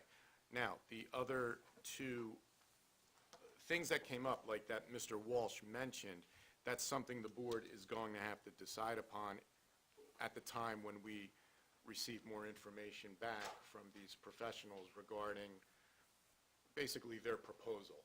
In other words, to study this lighting issue, the lighting concern that came up, right? We want to make sure that it is a priority, and we'll have a good handle from these professionals as to options, how we want to proceed with, upgrading that. So there is a proposal involved. I'll be bringing that to the board when they submit something. I'm sure it's going to have a range of a few $1,000s for them to go and initiate the study. It's not something that was budgeted this year because we just began this conversation relatively within this school year. So more information will come in regards to that. If I may, Mr. President, we also talked about it as we're balancing all of the different program budgets and requests that are coming in and stuff. There are long-term fixes and there are short-term fixes with regards to priorities. So we could potentially reach out, just like the police department has like those movable spotlights, right? Those semi-permanent, right? No, that's not the word I'm looking for. Yeah, thanks. Temporary lighting that they use for parking lots and big venues and things. That might be a more immediate need fix to a long-term solution as we're prioritizing. So if the goal is to increase lighting, we could come up with different scenarios or different options for the board to explore based upon pricing, expenses, and long-term planning. That's the way. We also plan to explore that as well. Absolutely. Absolutely. Right. And I do want to add, in addition to the lighting, another, I'll call it, identification of a project that is becoming, it could raise to the level of a priority, is the gymnasium floor at the primary school. We know that, it's, the life of that floor is as old as the building. It was tested recently for certain mercury levels. It passed muster with that because it is a flooring that is a cushiony material. I don't know what it is, but it's not a hardwood flooring surface like a regular gymnasium. But that is something that, it is most likely becoming time to replace that. So that has to be taken under consideration. And we're getting more information on, what is the typical life of a floor like that, how much life is left in that, et cetera, et cetera. So that's another thing, another project. The other, okay, number 3. So 3 is independent feasibility study recommended for subcontracting. This is to further the discussion that had opened up regarding subcontracting of certain services in the district that required conversations with and notification to the union leadership, that we wanted to explore this under the new subcontracting laws. And so in order to study that, there are professionals out there who do feasibility studies to help boards of education make that decision and learn about potential savings that can exist, how that can be done operationally, what that may look like, et cetera, et cetera.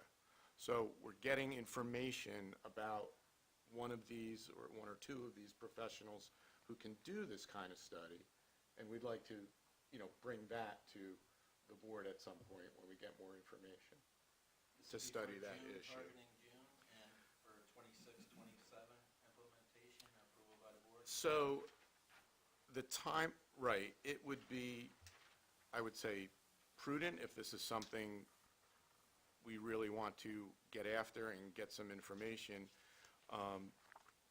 I would say it's probably recommended to go forth with a study before June of '25, so that what would happen next would essentially be an RFP process. In other words, first you're determining, here's the feasibility, it's going to, let's just say, save X number of dollars. Then you've got to use the professional to help write professional specifications for that service that we're seeking, put it out there so that it could then be, vetted out. The board chooses who they want to use to provide those services and then implement it for that following start of that school year. Okay?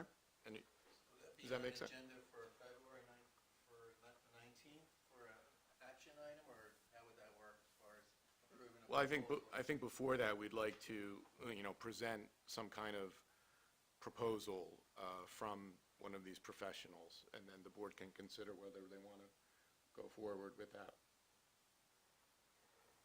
Okay? And then I just wanted to simply give a quick update on the pergolas. I know it's been, kind of hanging out there, and a student had brought it up previously at one of the meetings. So with that, we are waiting a little bit of information regarding permits and setbacks. We've had internal discussions, and there's enough funding available left in our PTO legacy grant, approximately $23,000 that was targeted for the outdoor learning spaces. So we're able to cover the cost of the pergolas. Okay, but first we have to understand what specific codes are that we're in compliance with, as well as permitting. So until we clear those things and everything is okay, we can't go forward with actual procurement. Does that make sense? Because the discussion became, there's enough funding and there's a need or a desire to have one additional pergola outside the cafeteria space at the middle school, okay? And I'm sure, I know Dr. Rigby can talk more in detail, all the benefits and the vision that he has for that. However, in the location that we identified where it would be, it's very close to some transformers and other mechanical equipment. So we want to ensure before we put up a structure that it's vetted for the right setbacks, code, and permitting.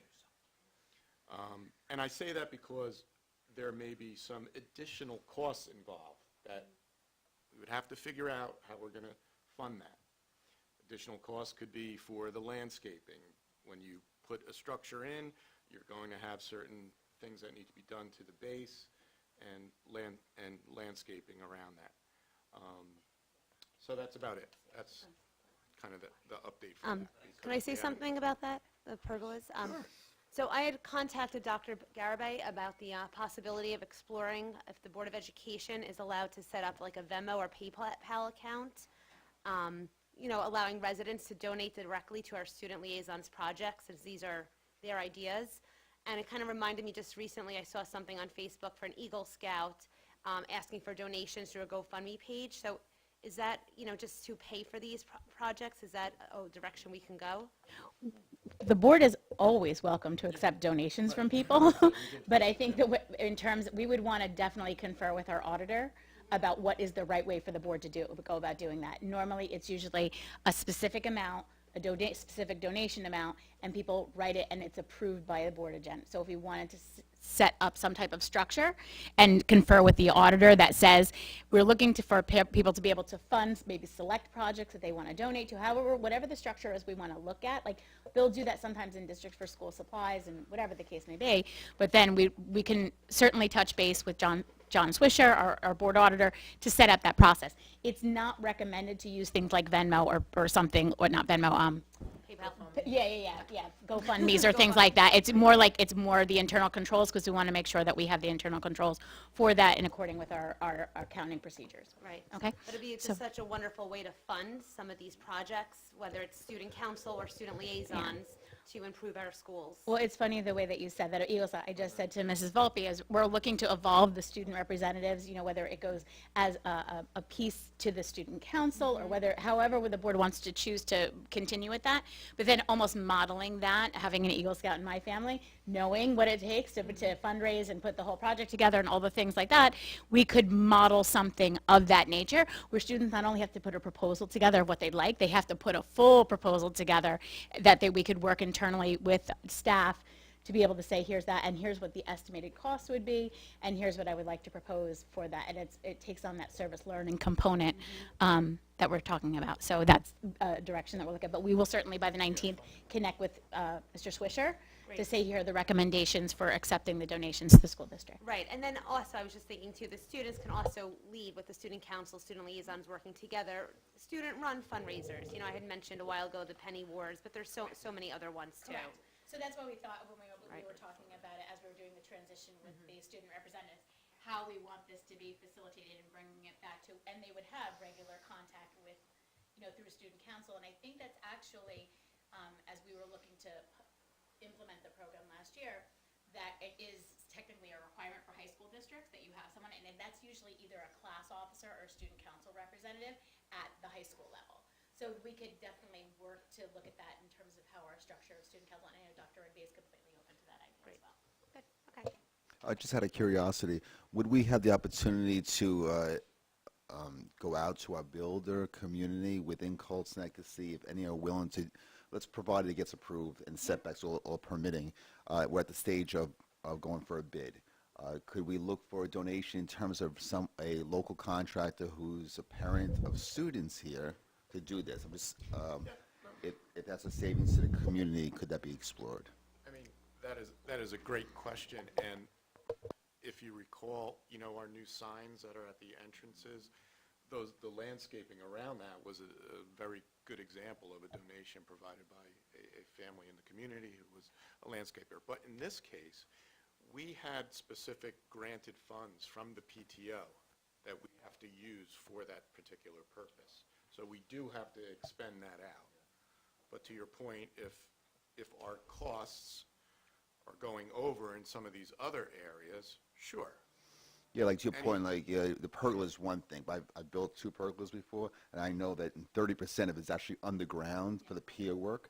So let's just say we have someone who's going to build a pergola for us, but we have to bring in a contractor to actually do the cement work for the foundational support.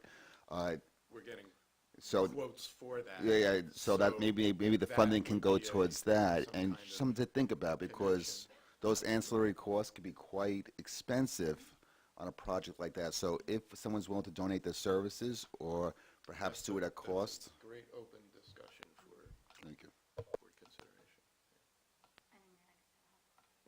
I think the other piece of that too is that also working with Mr. Moretta, our facilities manager, because as we've run into a couple times, some private contractors don't necessarily have specs bids to school standard buildings. So we work in collaboration. Anyone who's ever done anything, be like, hey, are you using kid-friendly mulch? Are you using this? Are you using all of those kinds of things with the requirements? So we're always completely open to that. Anytime, as a matter of fact, I think we've had projects that have been helped throughout the years by different people who have brought together. The pergola idea that was originally in a different location was brought forth and talked about with a family, a family that was bringing it into communication. So yeah, we're very much open to our community resources, what's ever out there as well. Yeah.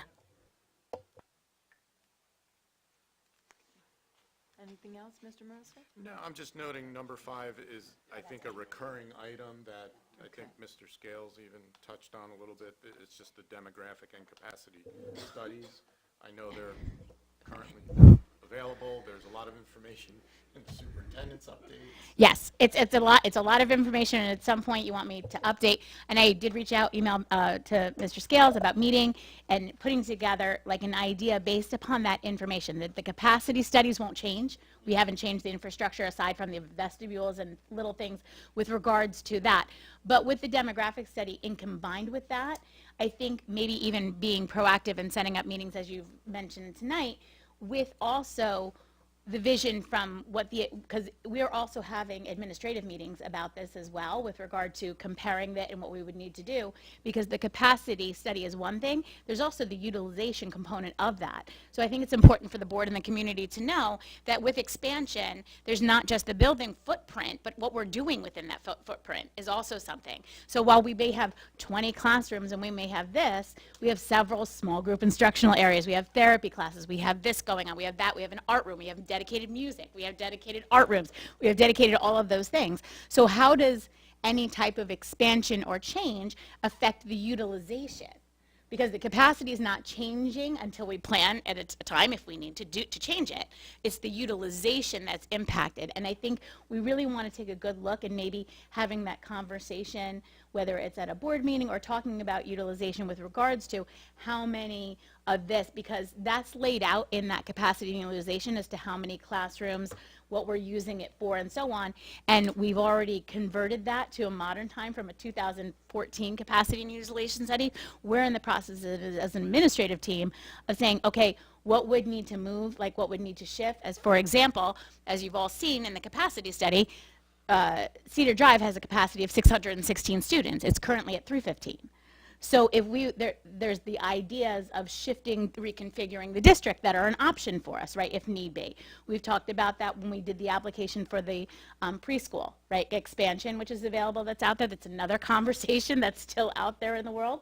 That I think that there are options with our current spaces that I think as a board, I really want to make everyone very much aware of, which is why we're sharing that information on a weekly. It hasn't gone away, why I haven't taken it off, because I want everyone to be comfortable and familiar with the information that's on there and the possibilities for configuration that could also address the needs of expansion.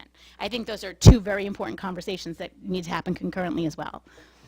I agree. It's I equate it to when they invented the fax machine. So think about it. You wouldn't buy a fax machine unless your friend had one because you couldn't send them a fax, right? So that's the thing, is we have to get someone to just give us the numbers, right? Because then we know. We're like, okay, here's what we're dealing with.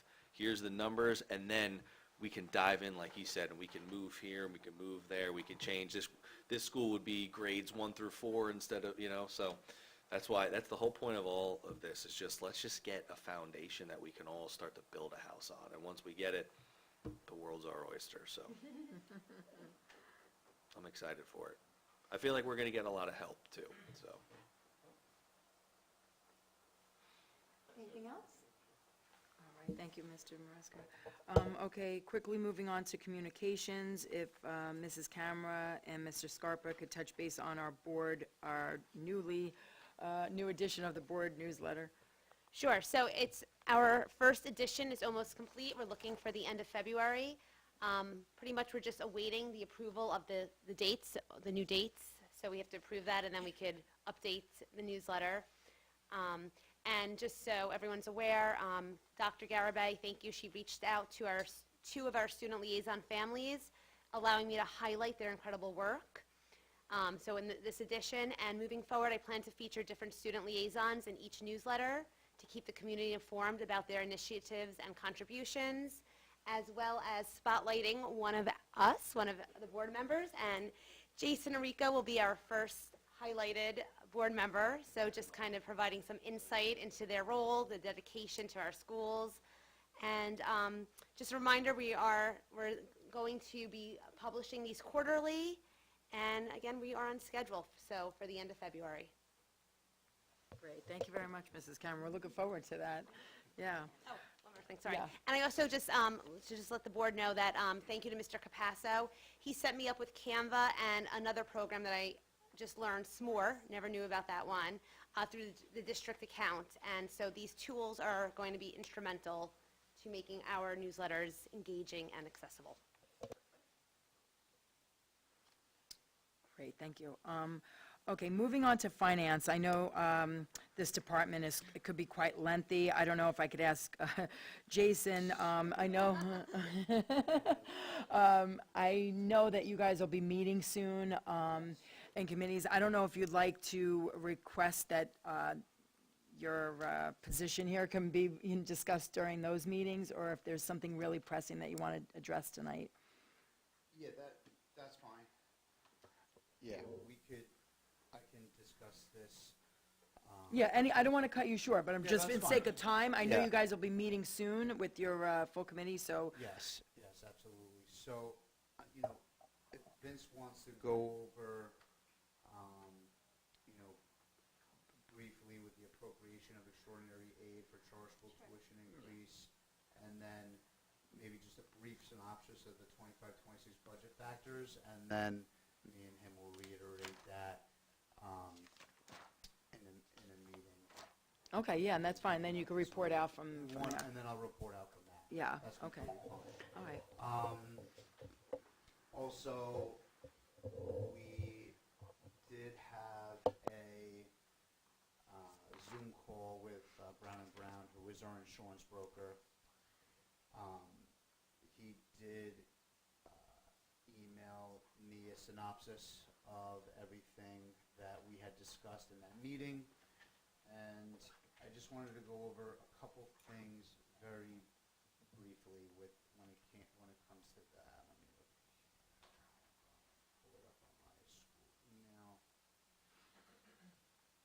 Okay, so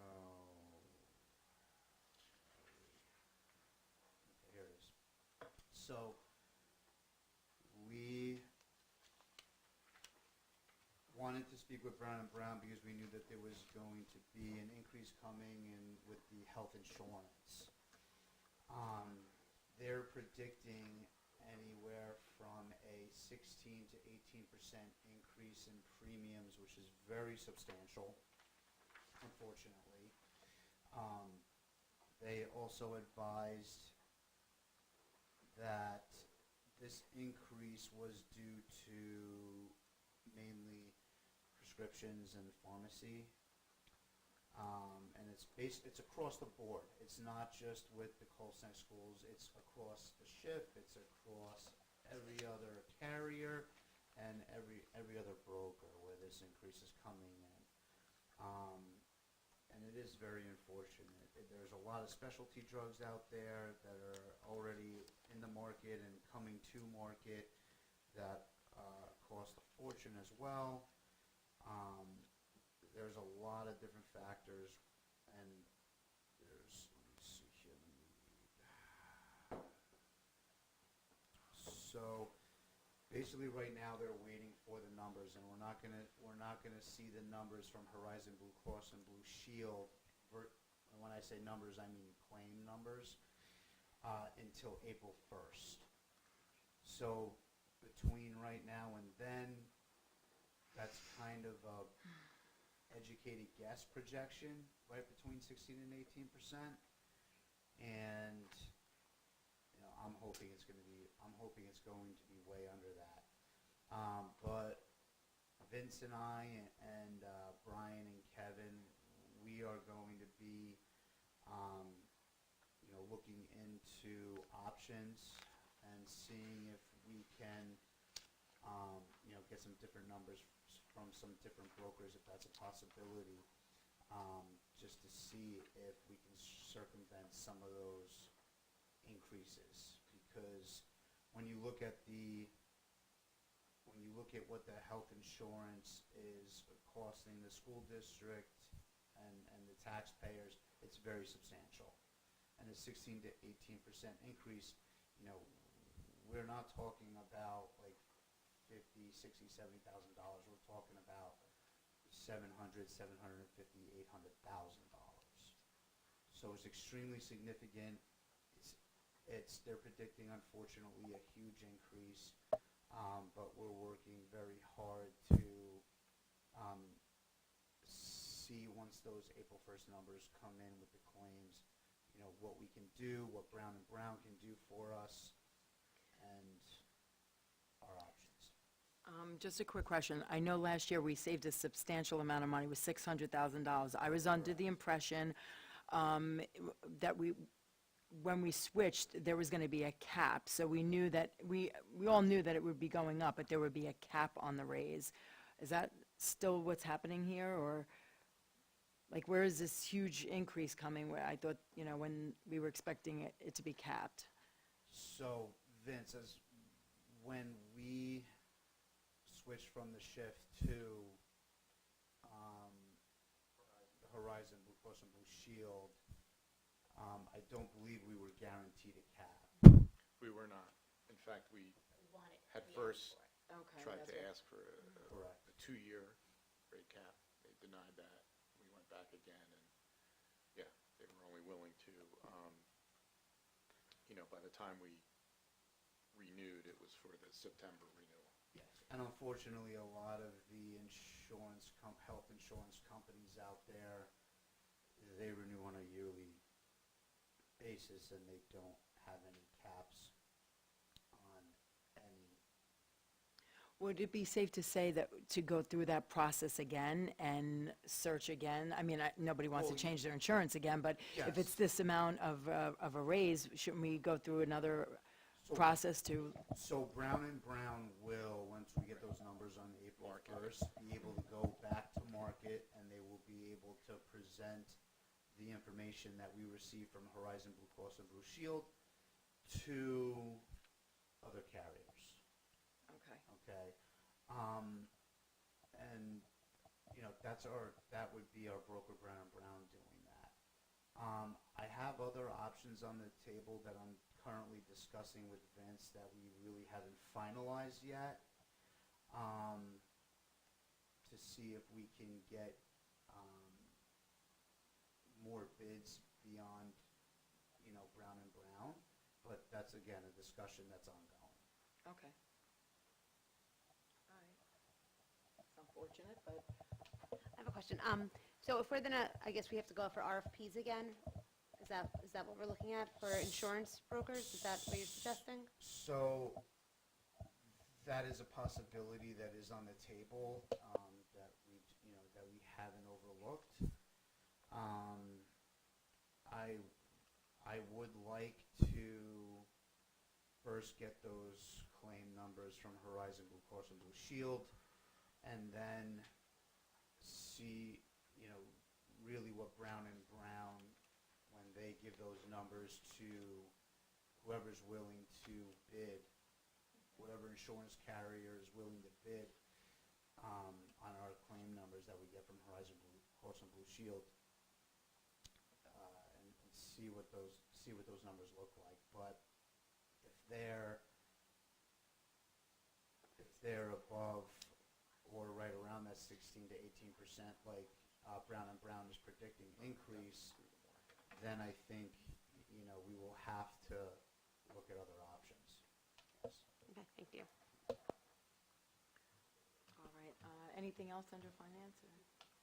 Yeah. Just so I'm clear with direction, it's okay then, as a board, Yeah. because we function as a committee of a whole, that we're going to engage our finance ad hoc, right? The people who have been assigned to the finance committee, and that the board liaison will work with the administration to coordinate meetings in between now and the next COW, so that they'll be meeting and then reporting out with regard to the budget and all things on the 19th, right? That is correct. Okay. Because the amount of time that is Yeah, yeah. yeah. the budgeting and the financing and dealing with the a possible RFP, it's a tremendous amount of time.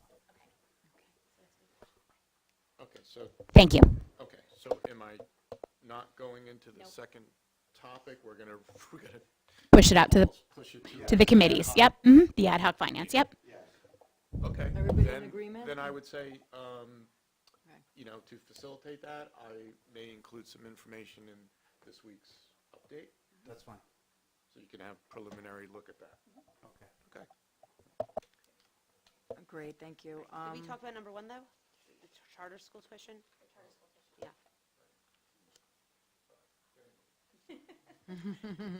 We have another 2 hours. I saw an alert that snow is coming in 2 hours, so we have plenty of time. We have plenty of time. So just, this is only on here to alert the board that at the action meeting, there's going to be a recommendation to appropriate some extraordinary aid funds so that we can cover the additional tuition for the charter school. There's a very regulated process that every year the state aid and calculation associated with what our local district pays for this charter school is given to us. And so this is a result of the October 15th count and the way they calculated the weighted enrollment, and therefore it's really just the mechanics. We have to pay this amount, okay? The original amount that came out from the state aid to put this year's budget together was X. We now have to pay Y. And then at the end of the year, the count is determined again, it's certified, and then any adjustment is then made. So the point is, we just have to have an action item. Next board meeting, that's the recommendation from administration, so that I'm not trying to find the money otherwise through budget reallocations. I have a So question. that's- I'm just yeah. trying to understand. I just don't know if I'm caught up with this. Okay. So the public school's responsibility, this is, I guess, the state holds us to this responsibility, is when students in Colts Neck choose to go to a charter school? No? Okay. Yes, if you don't mind, I'm not familiar with this. What I will also do too is that because we've been working with the system for about 3 years now, and so when we had a family move in who was already enrolled in the Hativa Charter School, okay, the current charter for charter schools, no pun intended, says that they are able to continue to attend a charter school even if they relocate outside of the jurisdiction of the charter school. That's what the current law says. So that means that the current district of resident is then responsible for paying the tuition and transportation associated with going to the charter school, even if it is not within the jurisdiction of the town. And that's what we're dealing with right now. So I've shared that information publicly before. I'm happy to include it in the update, with the information. We did also, at some point through the advocacy committee, meet with the legislators about that. just relook, right, at the regulations regarding the establishment of charters and how it actually has not been reviewed by the state in quite some time. And we're not alone in our challenges with that, not in any opinion about a charter school whatsoever, but more or less looking at the regulations that then shift fiscal responsibility and ownership to the regardless of whether or not it's in the jurisdiction. Yeah. So this particular charter has, once a student has been a student there, that they are allowed to continue indefinitely regardless of where they reside. Okay, yeah, no, I appreciate reading about that. Sure. I'm not very familiar, so Sure, thank you. absolutely. If I may add, Mrs. Camera, there in the January 31st update, there's a link to a very good background on the charter schools, which is enshrined in statute. And just for my own edification, is there any demographic restriction on where this charter school could be? Can I go to a charter school in Pennsylvania and get paid for the transportation there? So, Mr. Scarpa, that's a really good question with regard to those laws, because those are things in all seriousness that we've looked into as well. The answer to that, what you can find, is no. Even though if a statute right now, if a charter for a charter school has that person indefinitely there, even though we're challenging them, if they're grandfathered in, that's what they refer to it as, they're grandfathered in as members, the way it's written right now and the way we've interpreted it, and I've gone back and forth with the state when this became a new entity for our district, is that no, there are no restrictions to it. So in reality, you can actually be paying more for transportation to the school than the actual school itself due to where the school might be located. I'm just saying hypothetically. That's correct. Thank you.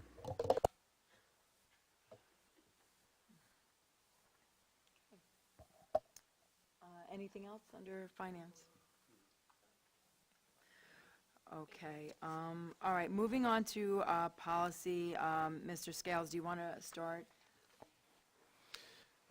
Yeah, I think the two, yeah, you've got 1 and 2. Dr. Carmack? I got Mr. Scales, I have 1 and 2. So the 1 and 2 are going to be just first reads appear if there's any questions through the policy chair. If there's any questions that go on to them, they've been revised. You've seen them all before. If there aren't any questions, there's draft language for the board liaison to the district township art and sports, which just basically restructures that as a liaison.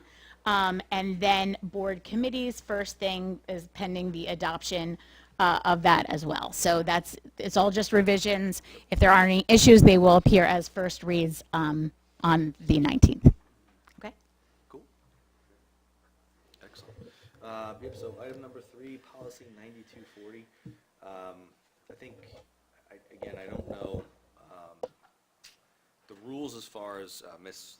Ramirez had sent a email in reply to all the board members expressing her concern. So I don't know if there's how that works, or if there was a quorum, or we have to alert the public of that, or make that email public, anything along those lines. But what I wanted to do is give Ms. Ramirez the floor to voice her concerns of that email, and just bring that to the public's view as well too. My stance on the policy remains the same as it was tabled, to give us more time to get legal opinion.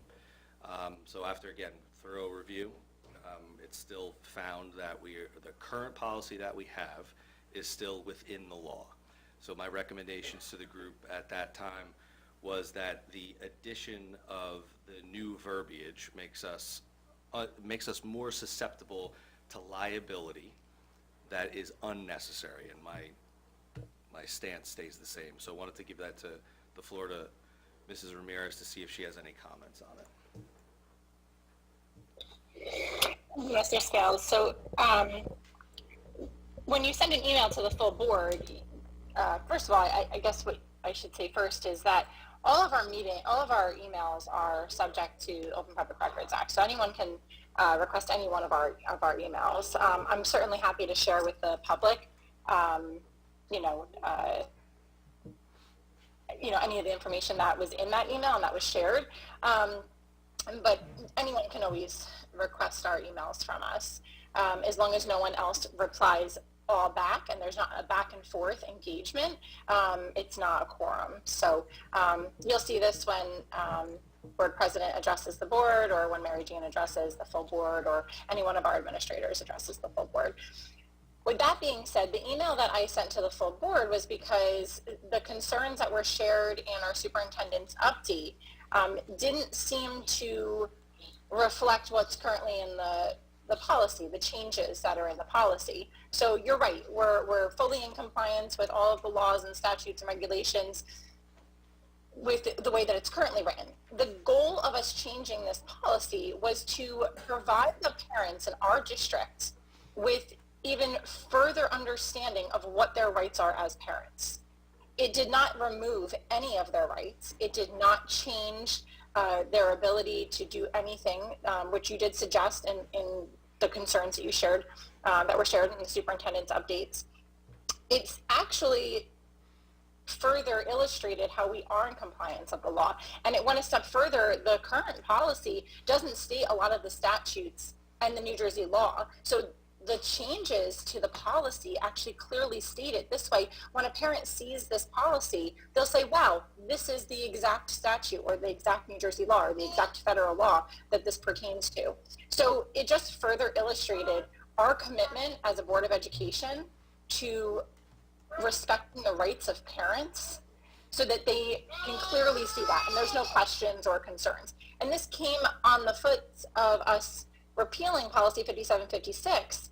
And we wanted to ensure, we had a lot of parents that reached out and that voiced their concerns that they didn't have the same rights, or that, you know, they heard different things about their rights. So this policy change was to ensure that parents knew that they did have those rights. So that's what I illustrated in that email that I sent to the full board. That being said, you know, I don't know, is there something specific that you wanted to address? I don't know why we wouldn't move forward with these changes after reading the email that I sent to the full board, where the questions and concerns that you had were all addressed. In addition to that, yes, we were tabling this until legal looked at it. My understanding, though, is that legal has not looked at this yet. So what are we waiting on for legal to look at this? We were waiting until today's meeting to have a discussion, but if the discussion is, hey, we want legal to look at this, then why have we not had legal look at this then? And legal has looked at this policy, which I know Mary Jean did give the exact comments that our legal team gave us about these policy changes. So were there questions about our legal team, about their comments back?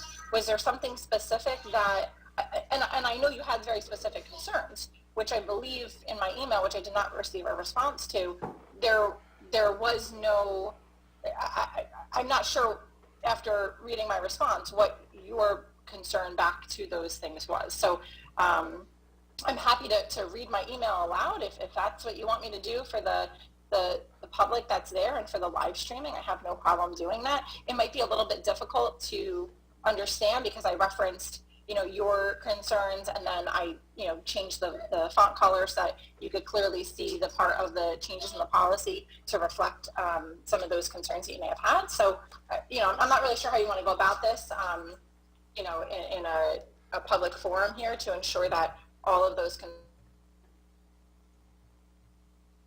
She froze up, sorry. and I'll follow along.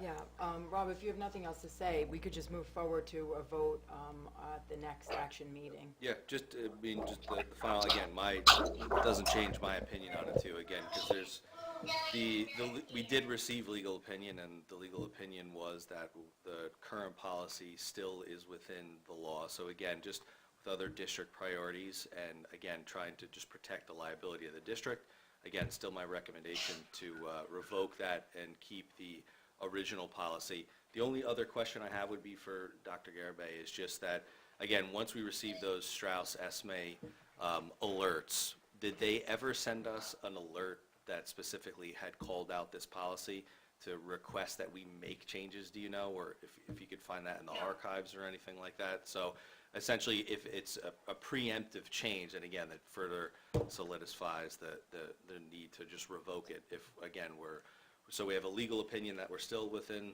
law, and then if we're not getting any alerts from our policy holders that we need it, then again, I would like to stay in it. The legal opinion changes that are in bold of this policy, what we tabled, those bold changes, our legal opinion was that is in compliance with all of the laws and regulations. The legal opinion was not that the one that's currently on in our district website, that's in compliance. Of course that's in compliance. We know that that's been in compliance since I think '09. The changes that we were recommending, those are in compliance with all of the laws. That is what our legal opinion was. Yes. It was not based on the previous policy. It's based on the proposed changes. Yep. So I don't know what if you're saying, well, the old one was too. Yes, but this one enhances it. It makes it better. Correct. It's something that we even talked about handing out to our parents on day one of the school year so that they had all of this. That's how important this document was that we wanted to give it to them, a hard copy on day one. This way the parents knew what their rights were. This wasn't something that it was a way to be more transparent with our parents so that they could see exactly outlined, very clearly stated, much emphasis on each point, what their rights were. Because the one that we currently have is very brief. Of course, it complies with all the laws, but it's very brief, and it just gives a little bit of a snippet. It doesn't really fully illustrate the parents' rights in this district to have rights to their child's records, rights to their medical records, rights to knowing what their grades are. It goes through all of those rights that our parents have. So I'm not sure what your hesitation is, or why you would. My hesitation's pretty want clear to again, not- where we have what's there is still within the law, and the changes create unnecessary liabilities for. No, they don't. Our legal team has said that there is no liability with it. Okay. That's what our legal team has said. Okay. So is I'm there- not sure why you keep saying that when we know that our legal team has said that there is no liability with it. Yep, so. I don't know where you're getting that information from. Correct. Well, so as you know, law is always up for interpretation, right? That's the beauty of the United States. So someone could always sue the district for something. So again, if we. Of course, If we that's have any something policy that's and anything, already of course. if we have something that, again, was not flagged as needed to be changed by the state, and the legal opinion was that the current policy that we have is still within the realm, then any changes are unnecessary. So I stay with that. Okay, if there's anybody else that wants to comment, I think we heard from both sides. Is there anybody else that has not commented on this, the changes, or any suggestions? Mr. Rignetta, So yes. to clarify, are we going along with the policy that's the attachment that's in our agenda right here? We are going to plan to vote in the next action meeting on the original policy that was, that We don't is need to in vote our- on that. That was tabled. Okay, okay, so not the policy from like 5 years ago? No, no, no. Okay. Just to, Okay. yes. All right. Anybody else have any questions, comments, concerns? Wait, so for clarification, at the next meeting, we're going to vote on the second read and the adoption? No, we, Procedurally, that's correct. Because we had a first read that was approved, that's correct. okay. Yeah. All right. Okay. So then we'll vote on the second read, and then we'll move forward and to keeping the policy. It would be an adoption of the revision, would go on. Because we Okay. already had a first read that was approved. Okay, all right. All right, so then we'll wait to continue this at the action meeting then. Okay? All right, let's move on to the next one, Rob. Yep, so opening exercises. I don't know if anyone have any initial questions, or they get to review what we were looking to amend there. So what we're looking to amend for opening exercises is institute United States flag code. And second is to institute the opening exercises to have the Star Spangled Banner, our national anthem. As we all went through school when we were younger, I think that was probably one of the most coveted moments of my time in school, was to hear that national anthem every morning. So that was a recommendation of mine as well too. So just to give you two instances with the United States flag code. So United States flag code, we have to fly the American flag. We want to fly the American flag. Has to be at the top of the flagpole, right? There's different codes in there that kind of correspond with the difference between flown versus presentation. So and essentially we spoke about this, Dr. Garibay, as well. There's just been some instances where, before I was a board member, where I would have to remind staff that a flag had to be flown at half staff or full staff because of the death of the president. We just had, President Carter died. I had to instruct the school to just follow that code to put it at half mast when it was at full mast. So what I'm recommending here is that it institutes the flag code into the policy where the United States flag is the only flag that can be flown. So what flown again means is that the United States flag always has to be on top. So technically this would be a violation of United States flag code because the flags are at the exact same, right? So if we want to, this is the Monmouth County flag, we want to have the Monmouth County flag, the United States flag, it must be underneath the United States flag, right, the American flag. Yep. Wait, and I thank you, because I was really looking into it as well. I think if they're held on mast, it just can't be to the right of the flag. Okay. So I think when it's on like this, but to your point exactly with It regards has to to be it, high, yeah. it has to be higher, but I think when it's on individual staffs, it just can't appear to the right of the flag. So I do want to dive into that more and just to. Yeah, just so we know the exact code, because again, there's veterans in town. Sure. Right, so I think it's imperative for us to be respectful as we can. as Sure. much as we can. And I did circle back, Yep. as I said I would. We are held to that code already, so it's really just a codification of Yep. what we're already required to be doing. Amazing. So refresher to everyone. Sure. And then again, operation, that's your responsibility to who flies that and does all that good stuff. So, but then again, what it also does is we touched on as well too, that like an Italian flag or a Spanish flag in a language arts or international language class as well, that can be flown, but again, same rules would apply. It would need to be underneath the American flag. So that's my stance on that as well too. So just open the floor if you guys have any questions on what we're trying to achieve there. So, any questions for her? Anybody have questions? 100%. Cool. I think we all do, Rob, so we appreciate you bringing that to our attention in the policy. Perfect. Okay, the next one? Yep, progress report on district goal number 2. On the 19th, I'll give a progress report of our conversion going to school boards. Great, thank you. Excellent. Then number 6, I think you wanted to take that one as well too. That was an addition for that policy 2363, student use of privately owned technology. Yes, if I may. So I think it was a follow-up to the conversation that took place at the last regular action meeting, just making everyone aware that our policy does exist with regard to technology. It does specifically say that it's supposed to be held in lockers at home. So I want to make sure that if we're adapting, which is something that we're going to talk about more as a board, and getting information from Dr. Rigby with what's in the policy, but also what's the reality, right? As we talked about, there's policy, and then there's the reality that we know that cell phones are carried on student bodies. We know that. So we want to adapt, right? We want to adapt accordingly. And one of the ways that some teachers have been piling to do that, which they do at the high school as well, is use pockets in a lot of classrooms. There's classroom individual, like almost like pockets, like you would see like if you, in the old-fashioned calculator pockets, that you would put in. There's cell phones. They're being piloted throughout. So Dr. Rigby would like to expand that pilot in the classrooms where they have been done. There hasn't been any incident or concern from parents raised. They know it's being used. The teachers communicated with it, and what they're seeing is in those classrooms, they are seeing some good progress with regards to how long a child's out to the bathroom, how long, those types of things, and distractions in that learning.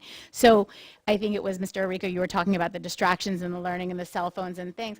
This is another measure that we're looking to kind of just try and see if it makes a difference. We're not looking to restrict. We're not looking to, control it in any way. We're just trying to preserve that time with students off their phones, and disconnect them a little bit. I think that's one of the things we value about the Stokes trip, as you had gone on. Yes. The students aren't allowed to have their phones, and while it seems completely traumatic when they get that news in 7th grade that you can't bring your cell phones, by the end, the feedback that we get is it's good, it's okay. We're okay with being away from our phones for 2 days. So getting them a little bit detached and allowing them to focus, inviting them. Let's say that. We're inviting them to focus more and not worry about what's going off or what Snapchat they're missing or whatever, that type of thing. I think we want to find that balance and get feedback from our students on it as well, from our teachers. So that's just looking to expand that a little bit is what they'd like to do at Cedar Drive. So I just wanted to make the board aware of what the current policy, just bring it to the forefront as to what's there, because there's a lot of conversations about banning cell phones in high schools and things like that. That's not a direction at this point that I think the board is looking at, but we're always welcome to come back to that conversation, but we're trying to adapt with what the reality is and what our, and staying connected with things. So that's our attempt of what to do here. So I welcome that feedback, or if there's any concerns with us continuing to expand that pilot of what we're doing.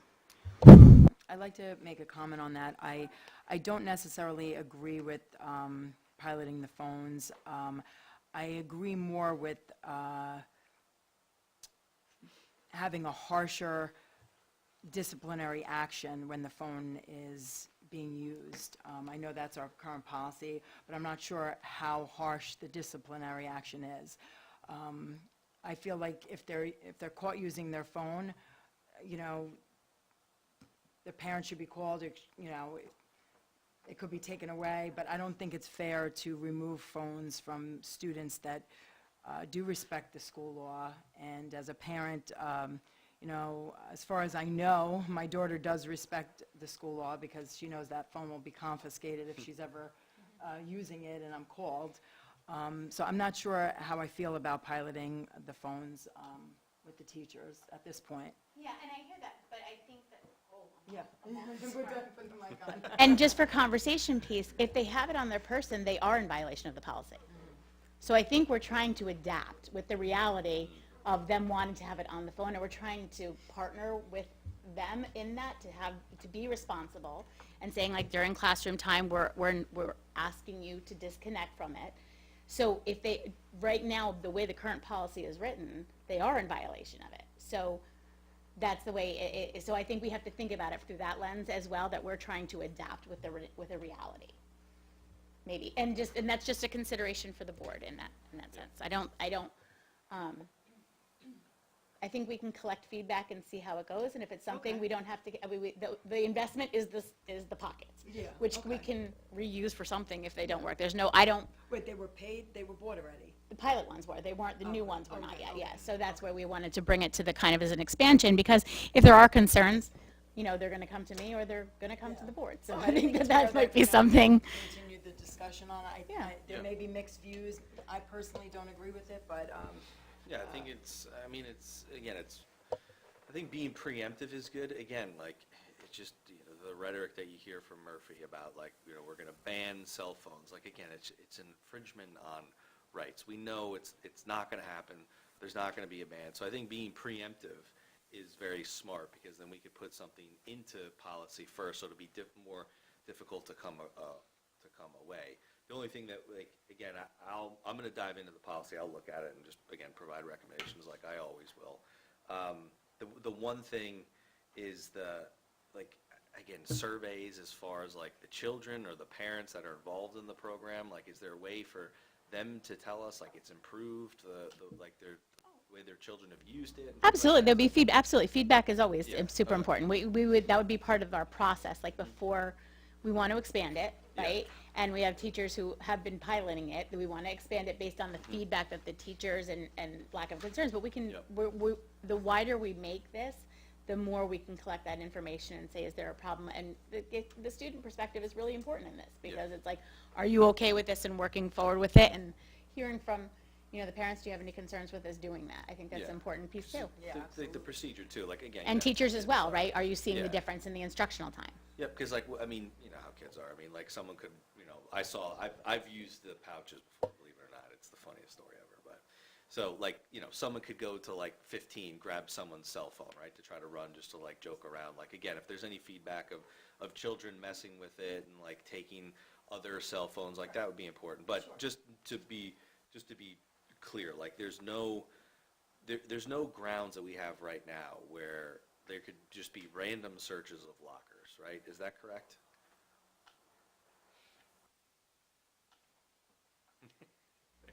We absolutely do have a right to search lockers. That we actually have more rights than the police do to search lockers. And I know that Mr. Walsh is very well versed in that, but we absolutely do have the ability to do that. So, like, if you suspect that there's, like, a device or something like that. Like, that just prompts you and the team to say, okay, we got to go get that device. We have to confiscate it, call the parents. If you mean a device that doesn't belong to the student, because No, they're just supposed to their be. cell phone in general. Like, Well, they're they allowed bring to it have their in cell phones in their lockers. That's what the policy says. Yeah, that's the current practice. So this is evolving with that. what we know to be a reality of them carrying it on their person. So it may be a recommendation that we make as you look through it with the language in conjunction with this pilot that says, hey, we can adapt this, saying that a child either has to put it in their locker if a parent wants them to put it in their locker and not wants them to disconnect, or have the option of putting it in a pocket but during instruction, that Gotcha. type of thing. Yeah. We could Cool. explore options, maybe too. Just to break off of that, what is probable cause where you're legally allowed to search a locker? Yeah, absolutely. Put your microphone on. Put your microphone on. Living with you, but I do not. Going to tell you the wrong one now. Actually, school administration doesn't need probable cause. That's Yeah, just that's go in.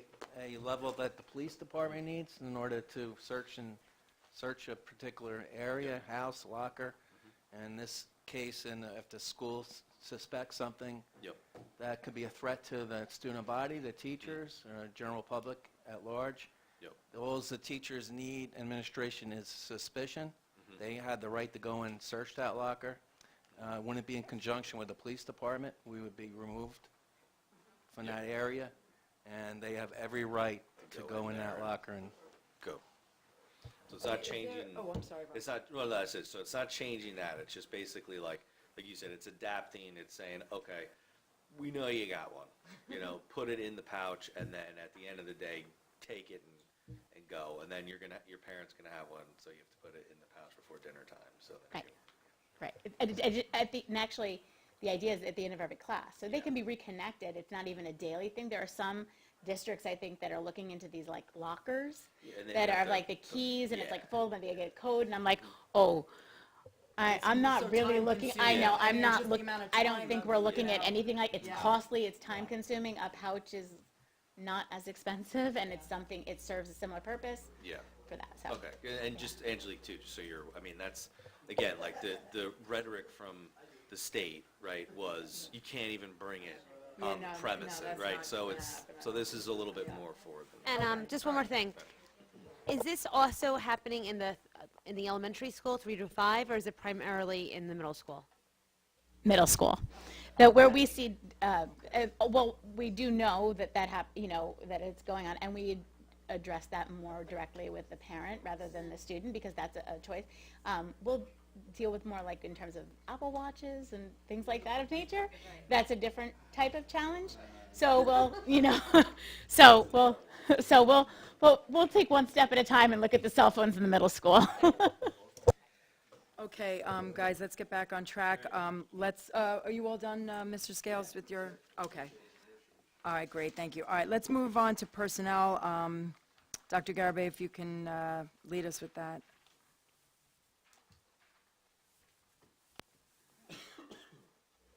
Yes, thank you. So items 2 through 8 are really FYI informations, only, right? In terms of these things are coming up, they're standard moving forward with it. Except for regarding number 6, I'll give an update on the 19th regarding that district goal as well. The elimination of the requirement for the practice score, that was something Mrs. Volpe and I connected with. Yes. And I just want to make everyone aware that there's a narrative about that teachers don't have to pass a test to be teachers anymore. That's not true, okay? So in 2014, the State Department of Education implemented the core praxis test, okay? The core praxis test was a result of another layer of assessment that teachers are getting in order to enter into the teaching program at the respective higher levels of education, right? They're colleges, right? And it's a basic skills test in reading, writing, and math. That's really what it is. So as the state, as well as superintendents, have been very actively engaged in conversations regarding teachers and certification programs that are, the teacher shortage is real. Colleges are not putting out teachers at the same rate that they are. There's many reasons and many things that have gone into that factor. But one of the things we've looked at is is the system itself getting logged up in terms of what's attracting them. Here's what I want to make sure that the board feels comfortable with, and I can provide even more information about this. Teachers absolutely still have to pass a test to become a teacher in the state of New Jersey. They have to complete a certified program as accredited. Most colleges require them to maintain a minimum of a 3.0. Sometimes it's a 2.75, okay? And they have to pass a Praxis 2 exam. Those Praxis 2 exams are specialized. I myself have the English one, the elementary, I have, those types of things in where you are speaking. The rationale for removing it was to remove some of the obstacles that teachers are facing in their current programs. It does not minimize it because those core issues of reading, writing, and math are still assessed in their programs. They wouldn't pass their courses if they couldn't read, write, and do math. It's a liberal arts education. You are still required to take so many credits in reading. You have writing classes, you have math classes, you have all of those things. So those skills are being assessed through their program of studies and then with a Praxis 2, okay? Now, the core battery is actually, the core Praxis is what they refer to it as, is still in place for people who do not pass the Praxis 2, right, if they struggle with that final exam. But it's called a limited certificate of eligibility withstanding, and it's highly regulated. So if I'm gone on, I'll use myself an example. Way back when, I didn't have to take a core battery because I was certified a long, long time ago. But if you were moving through that progression, and I got to my junior year and had to take my Praxis 2 to become a teacher of English, and I didn't pass it, right now, that scenario would be, it would default back to that Praxis core battery, and you would have that limited certificate of eligibility with advanced standing, which means and it's regulated of only certain districts that you can teach in.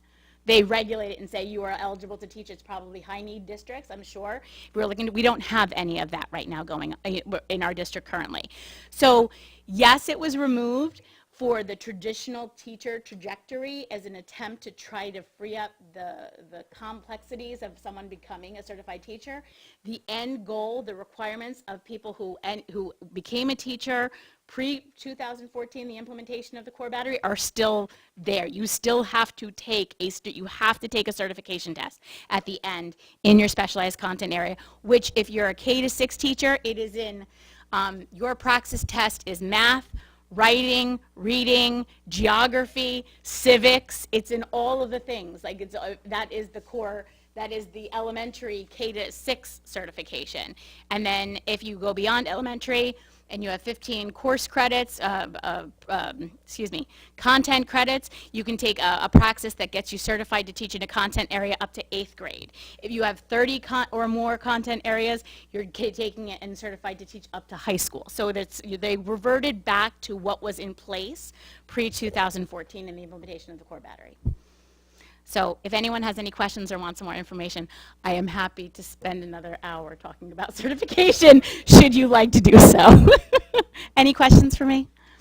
Just one. I won't take up too much of your time because I don't know. If they're in a limited capacity, the term we use, limited, does the clock start ticking for tenure or no? You know, if they get hired in a job that has a tenure track, the answer is yes. But you have to follow a very regimented ability for them to be able to eventually get to their Praxis. They're not indefinitely grandfathered in under that limited certificate of advanced standing. I understand. Thank you.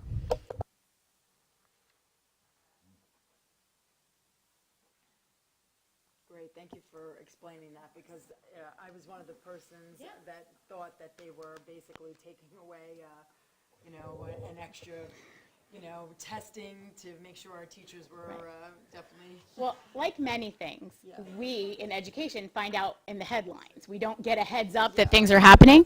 So you would imagine there are things like that that raise an eyebrow to people like me as superintendents around to say, what's happening here? So as you're looking through it, that is something, and we delved right into it. Our organization, the state organizations that I belong to, we were all over, like, well, hold on a second, what does all this mean? And then when it was actually laid out to us, we actually thought it was a good move to be able to say, let's revert back and let's try to open up the funnel a little bit for teachers to be able to become teachers. Okay. Okay, great. Okay, moving on, there's nothing under transportation. We're going to have our last public comment. We'll open the floor again for the last time this evening, if anybody wants to get up and and come on up. Yep. Yep.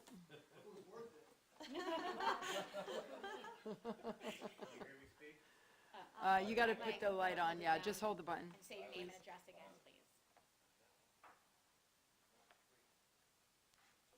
Bottom button.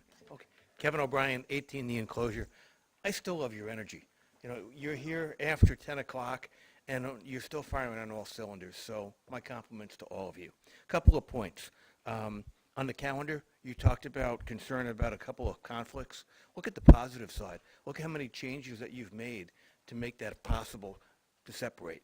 So I wouldn't be so focused on the negative side of the few that you have. Focus on the positives, and don't worry about the other dates. On transparency in your resolution that you created, you're spot on. I could give you more and more details, but I don't think I need to go there. Mr. Scarpa, I appreciated your comment on the First Amendment. I went through this I've got pretty thick skin in doing this. In 2023, I sat being stared at by a committee member with his middle finger pressed up against the side of his face. Pretty unprofessional in our town, and in any town. But that's what we had to deal with. In 2024, in another affordable housing hearing, we were told that they would be open public, no time frame on speaking, until I got up to speak. Then I was repeatedly questioned by Mr. Viola, and then I was gavelled down by the mayor for taking too much time. There was no time limit, only a time limit for me. With respect to the list that you've talked about sending this resolution out to, I would suggest you include Judge Linda Grasso-Jones. I can give you her address. That was on the flyer that I gave out at the town committee meeting. On the one thing that if you really want to have some fun with it, involve the children from a community standpoint. I did this where I lived before. We had pollution in the water. We had a development coming in. The 6th grade class decided that they wanted to get involved in it. So they actually got together and talked with their mom and dad at home. They took the community issue to home. And then the kids turned around and actually wrote their own letters.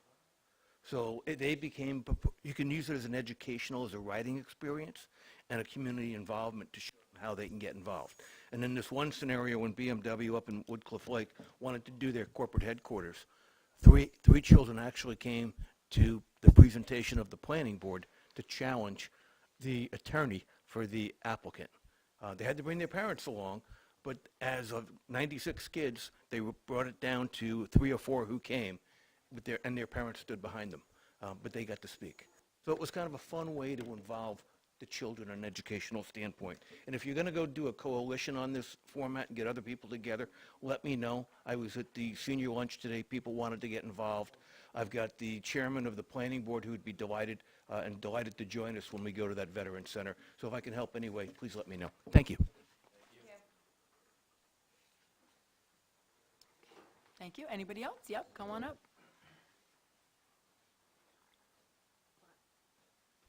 My butt is a little sleepy. Bless you all for standing here. I just wanted to take the opportunity to come tonight to meet several of you who I haven't had the opportunity to meet. So nice to meet you guys.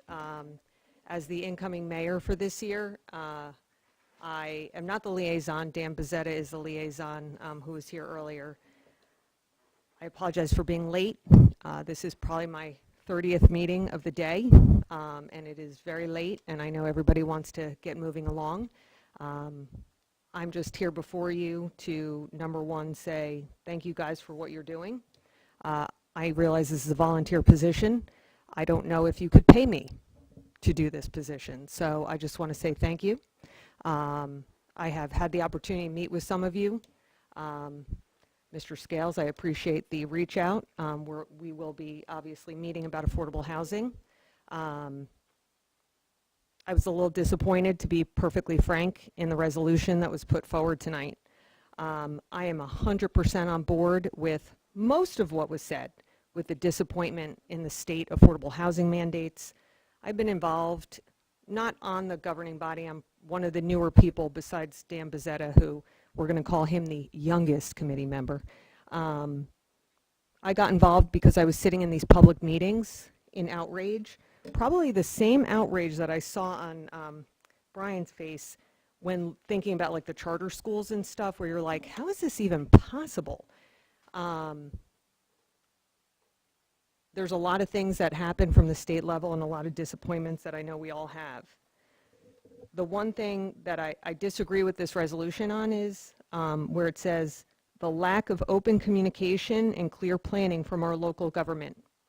With that being said, I cannot speak to what you guys have all been involved in. I can only speak of me being on the committee for the past 4 years.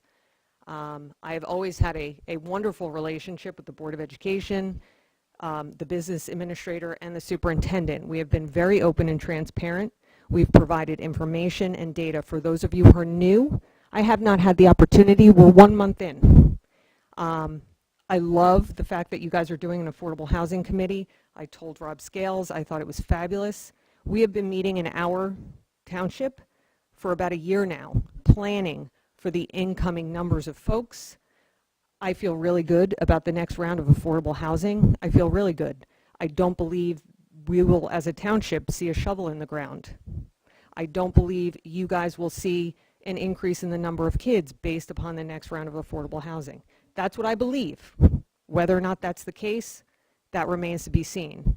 But with that being said, I find that comment, the lack of transparency and open communication, completely incorrect and false, and hard, I think, for many of you who are brand new here to make that statement. I do, in fact, believe that there is a deep disappointment in a lot of what's going on in our state, in our town. I hope that working together as a township committee and a Board of Education, any disappointment that some of you who are new may currently have with your interactions might not be disappointment moving forward, but to take a resolution and codify it and vote on it, I had to, on behalf of the governing body, of course, none of which did I speak with specifically about this, but on behalf of us, I just have to challenge some of it. But I have to echo the rest in saying I believe in complete open transparency, and I look forward to meeting with you guys to talk about affordable housing. We have a lot of good stuff in the works. I look forward to sharing it, and we'll go from there. So thank you guys again. I appreciate everything that you're doing, and I look forward to working together. Thank you for your comment. Wait, I don't get a round of applause?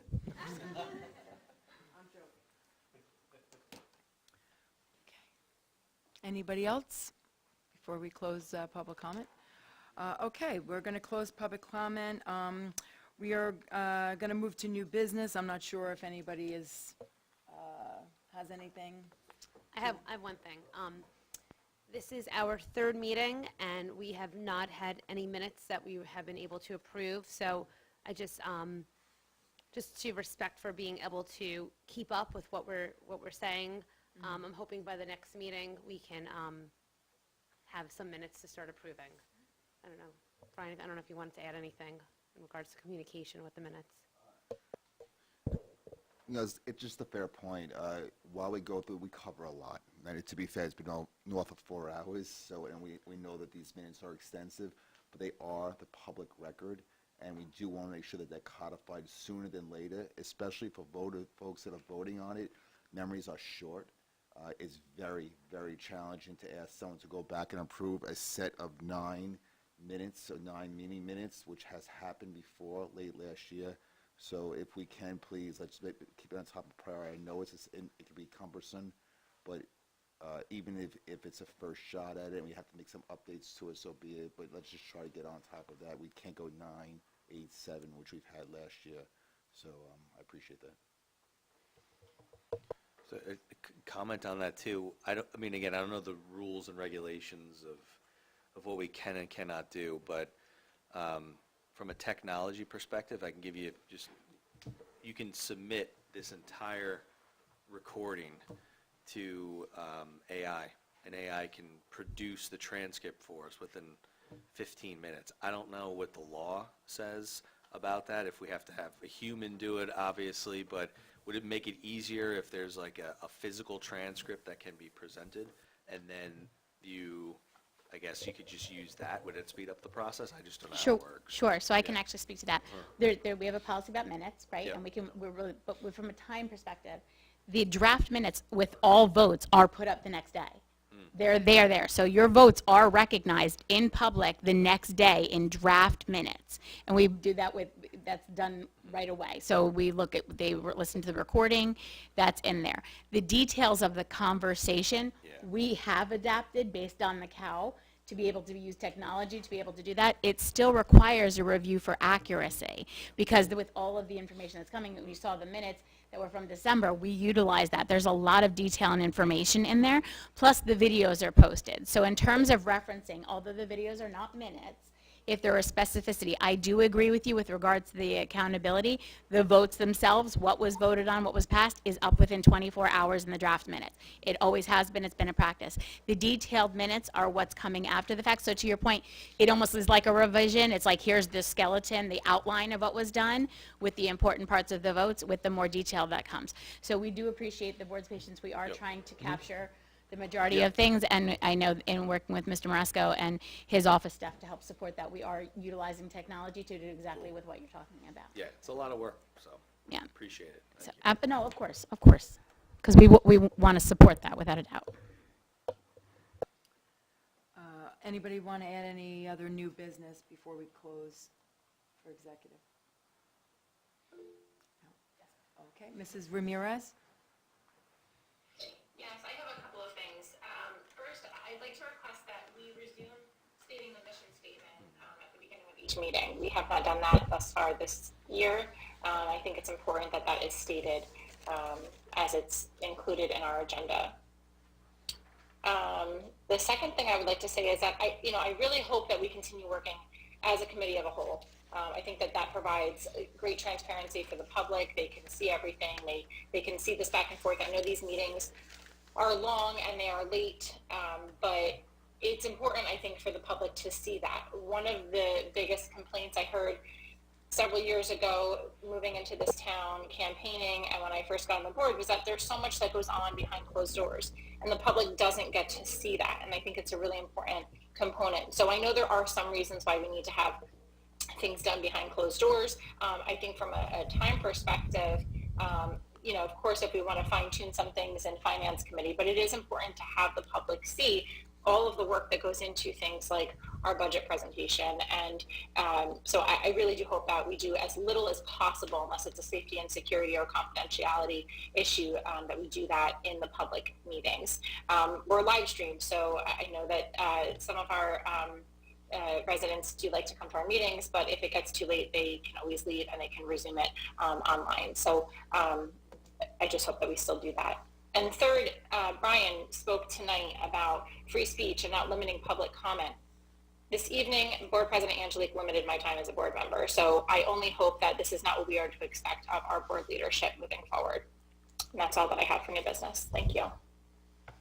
Okay, anybody else? Anybody else for new business?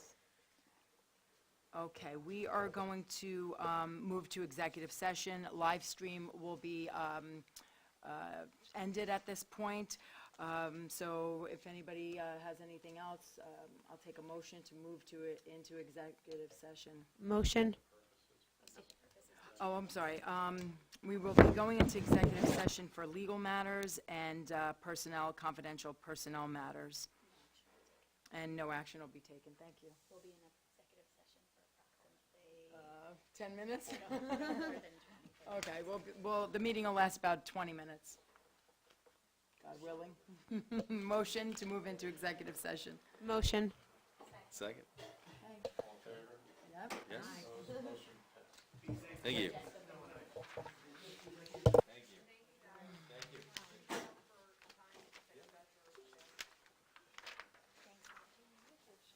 Yes, I absolutely can. Of course. Live streaming's off. I'm just confirming that. Yeah. So, yeah. I'm gonna go grab some food. I'm starving. Yeah, I'll send you what I got.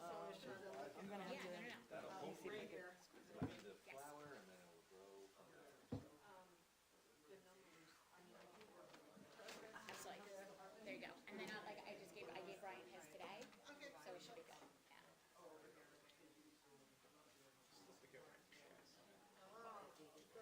one of those. So